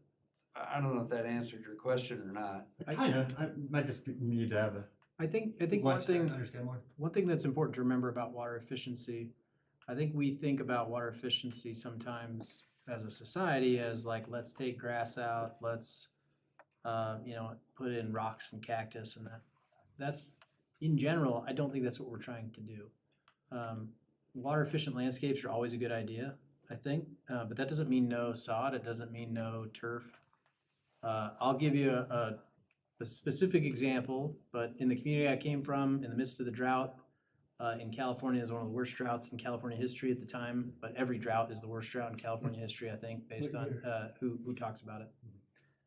But the state mandated all these water efficiency measures, tier 1 water restrictions. You had no choice, you had to do it. And it was as simple as like what time of day you were allowed to water, what days you were allowed to water. You couldn't have, it was little things like you couldn't wash a car without a automatic shut off nozzle, stuff like that. We implemented those measures, and within 30 days, our total water usage in town dropped 20%. No one ripped out grass. Nobody's lawns actually went brown. I mean, a handful of people who were like, really hardcore were like, I'm never watering again. Most people just continued to water, but they optimized their watering schedules because nobody had ever asked them to do that before.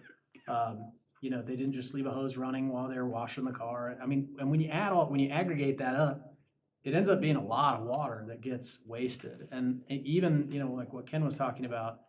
But so with this Tehachapi example, you're saying spreading out the load over days. So it's not wasting water, you're just trying to optimize what days that they can water. No, it's very much like, hey, I was watering 20 minutes 4 times a day before, and now I'm watering 20 minutes twice a day, 3 days a week instead of 6 days a week. Yeah. And my lawn stays green, and actually in a lot of cases it's healthier, but it took half the water. And so you can do all kinds of creative things with optimization. I mean, we've optimized our parks. We had some water use audits done. We changed out sprinkler heads.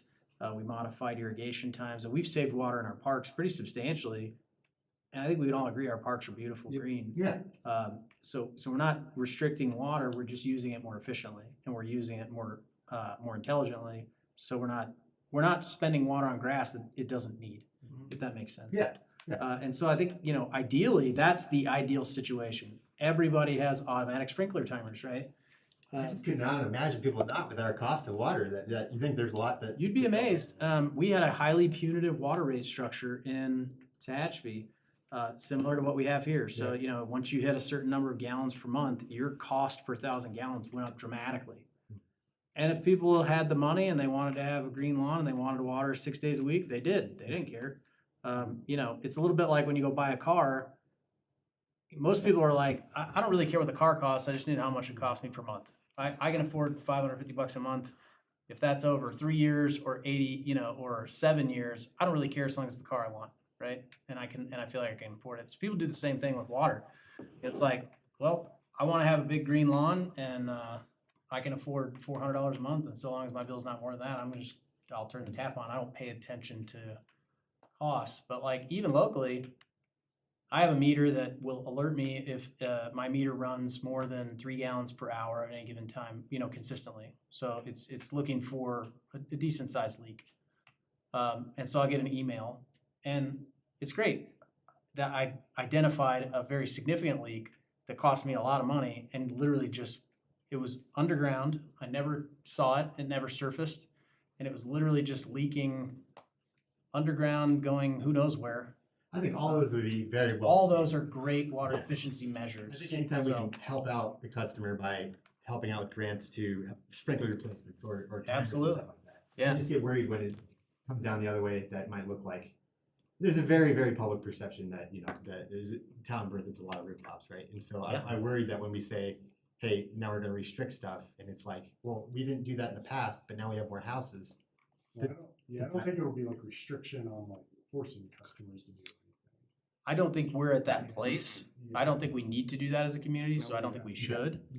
But that doesn't mean we don't want to encourage people to do things that are more efficient. Incentive based, a carrot versus stick. Absolutely, yeah. Quick question. So this seemed like a process, and it was kind of an enigma to me until you started describing a few of the things. Will you come back to us and talk to us about the tactics? Like, Sure. what does it look like? Because right now, there's nothing here that says That's right. what it even This is all means. pretty general. Yeah. Because that first slide where I had those categories, that's all we've got so far. Okay. And so, yes, as we fine tune that and have it, I'll absolutely, I think dropping this on you when it's all done is not a smart way to do things, unless I want to go back and start over again. So Thank we'll come with that list, and if there's stuff on that list, you're like, we don't want this, then we'll take it off the Good. list. It's off, And yeah. That's kind of That's right. that'll be the whole point. Especially with respect to codes and ordinances. Some of this we'll have to, if we want to do it, it's gonna have to go that way. And, I want all that stuff discussed before we even start writing that stuff up. Is the goal here to be in line so we don't have to use I'm surprised we're using Little Thompson past our peak. So do we have a plan to stop doing that, or is this the plan?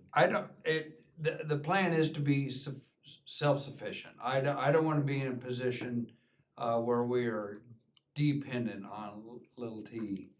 That said, they're not a bad partner, and it's not that expensive compared to what we pay to produce a gallon. They're not like 3 times as much, so it's a fair rate that they charge us. And the cost to expand our current treatment capacity versus what we're paying them for the small amount of additional water that we buy. Yeah. We could buy water from them for a long time and not spend anywhere near what it would cost us to expand our treatment facility. Now, they're not gonna want us to do that long-term, right? They don't want us as a long-term customer in that way. No. But it's a great interim solution for us before we have to drop tens of millions of dollars to expand our plant. Yeah. And really, that's the other benefit of water efficiency. The capital cost to expand water treatment and is so significant. And in a lot of ways, 5 years ago, I mean, the cost of that construction has literally doubled in the last 5 years. I don't think we could have ever conceived of that, right? Like, I don't think we would have ever predicted that. And so even the money that we were getting from growth 5 years ago is worth half what it is today, when it really, I think from most people's planning perspectives, might have been 25% less valuable. Half is a totally different scenario. I think we're still in good shape. We could still fund the improvements that we need to make, but the longer we can delay those by being efficient about water, the less capital we have to expend treatment. I will postpone postulating on xeriscaping and whatnot, given the hours, and see the results. Like Trustee Wing said, it would be very, very positive. Yeah.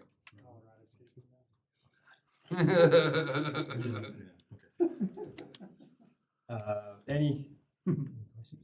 Just have one sentiment. I know it's not totally related, but I do agree with Will's comment about growth paying for itself. Yep.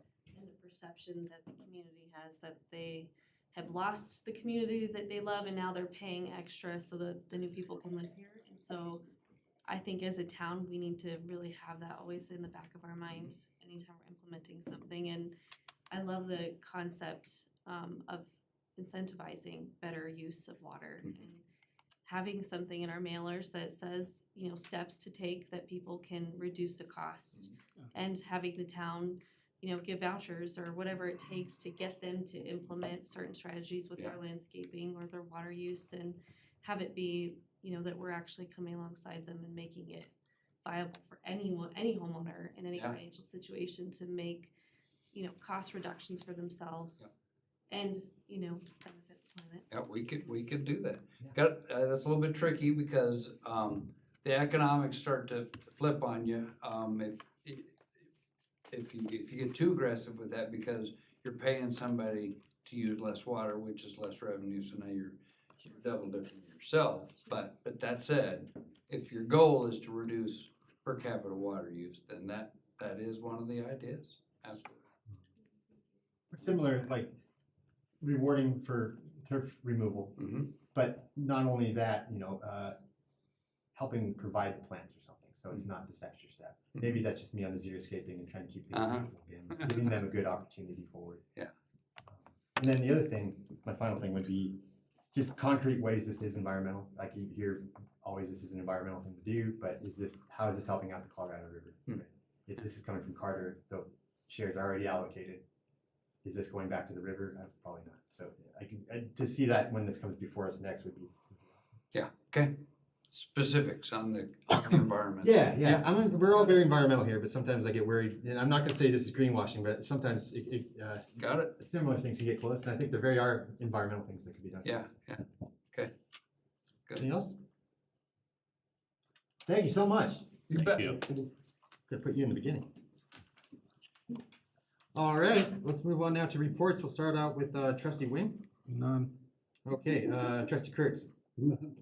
Trustee Hardy. Trustee Albrecht.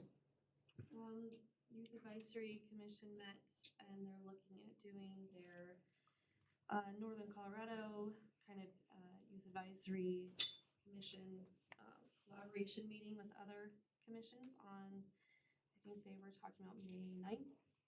And so they're just doing a lot of the kind of legwork on figuring out who would be attending that. It turns out that it seems like a lot of neighboring cities aren't aware if they have youth advisory commissions or not, which is very fascinating.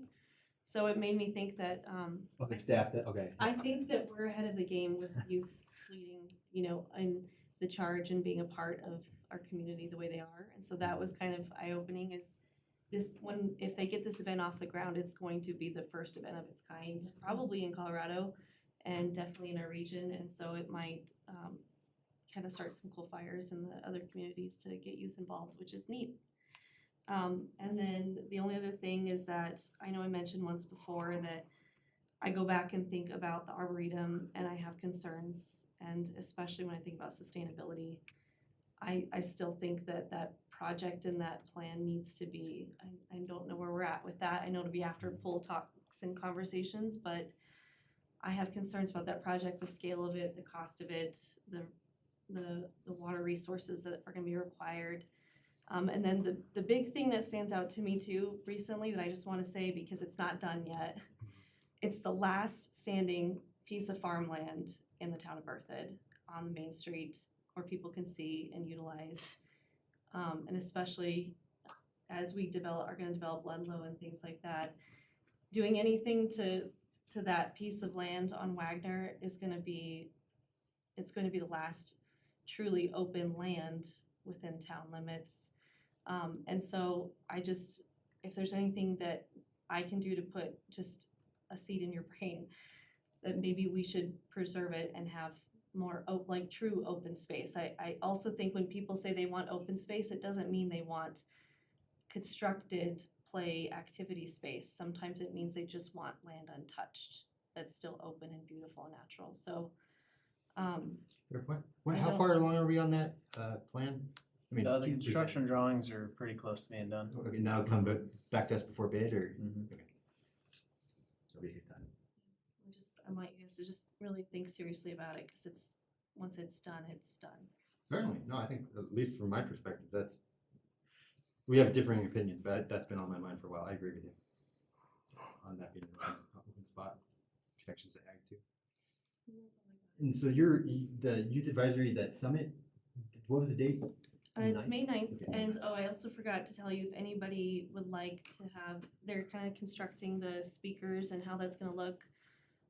I mentioned that they should have some more open time where they can maybe have like a basketball game with some of their leaders in the other communities too, or something that's more connected and fun. So if any of you would like to attend or be a speaker, they're gonna probably have like little brief times where someone could share something that's helpful to them, like what it's like to lead, or anything that could give them something that inspires them to continue. Could you send us something on that, would you mind? Yeah, they're drafting up an invite right now, Okay. and so as soon as that's done, it's gonna go to everyone on the Cool, board good, and good, staff, and then you guys can decide if you have time and pitch in, but it would be really fun for them to Awesome. engage with you guys too. Awesome. Is there anything about the Washington DC trip?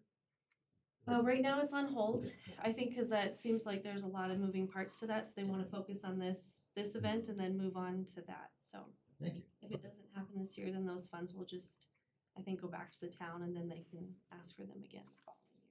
Okay. Mayor Pro Tem. No. All right, well, now I feel bad, we can have several, but,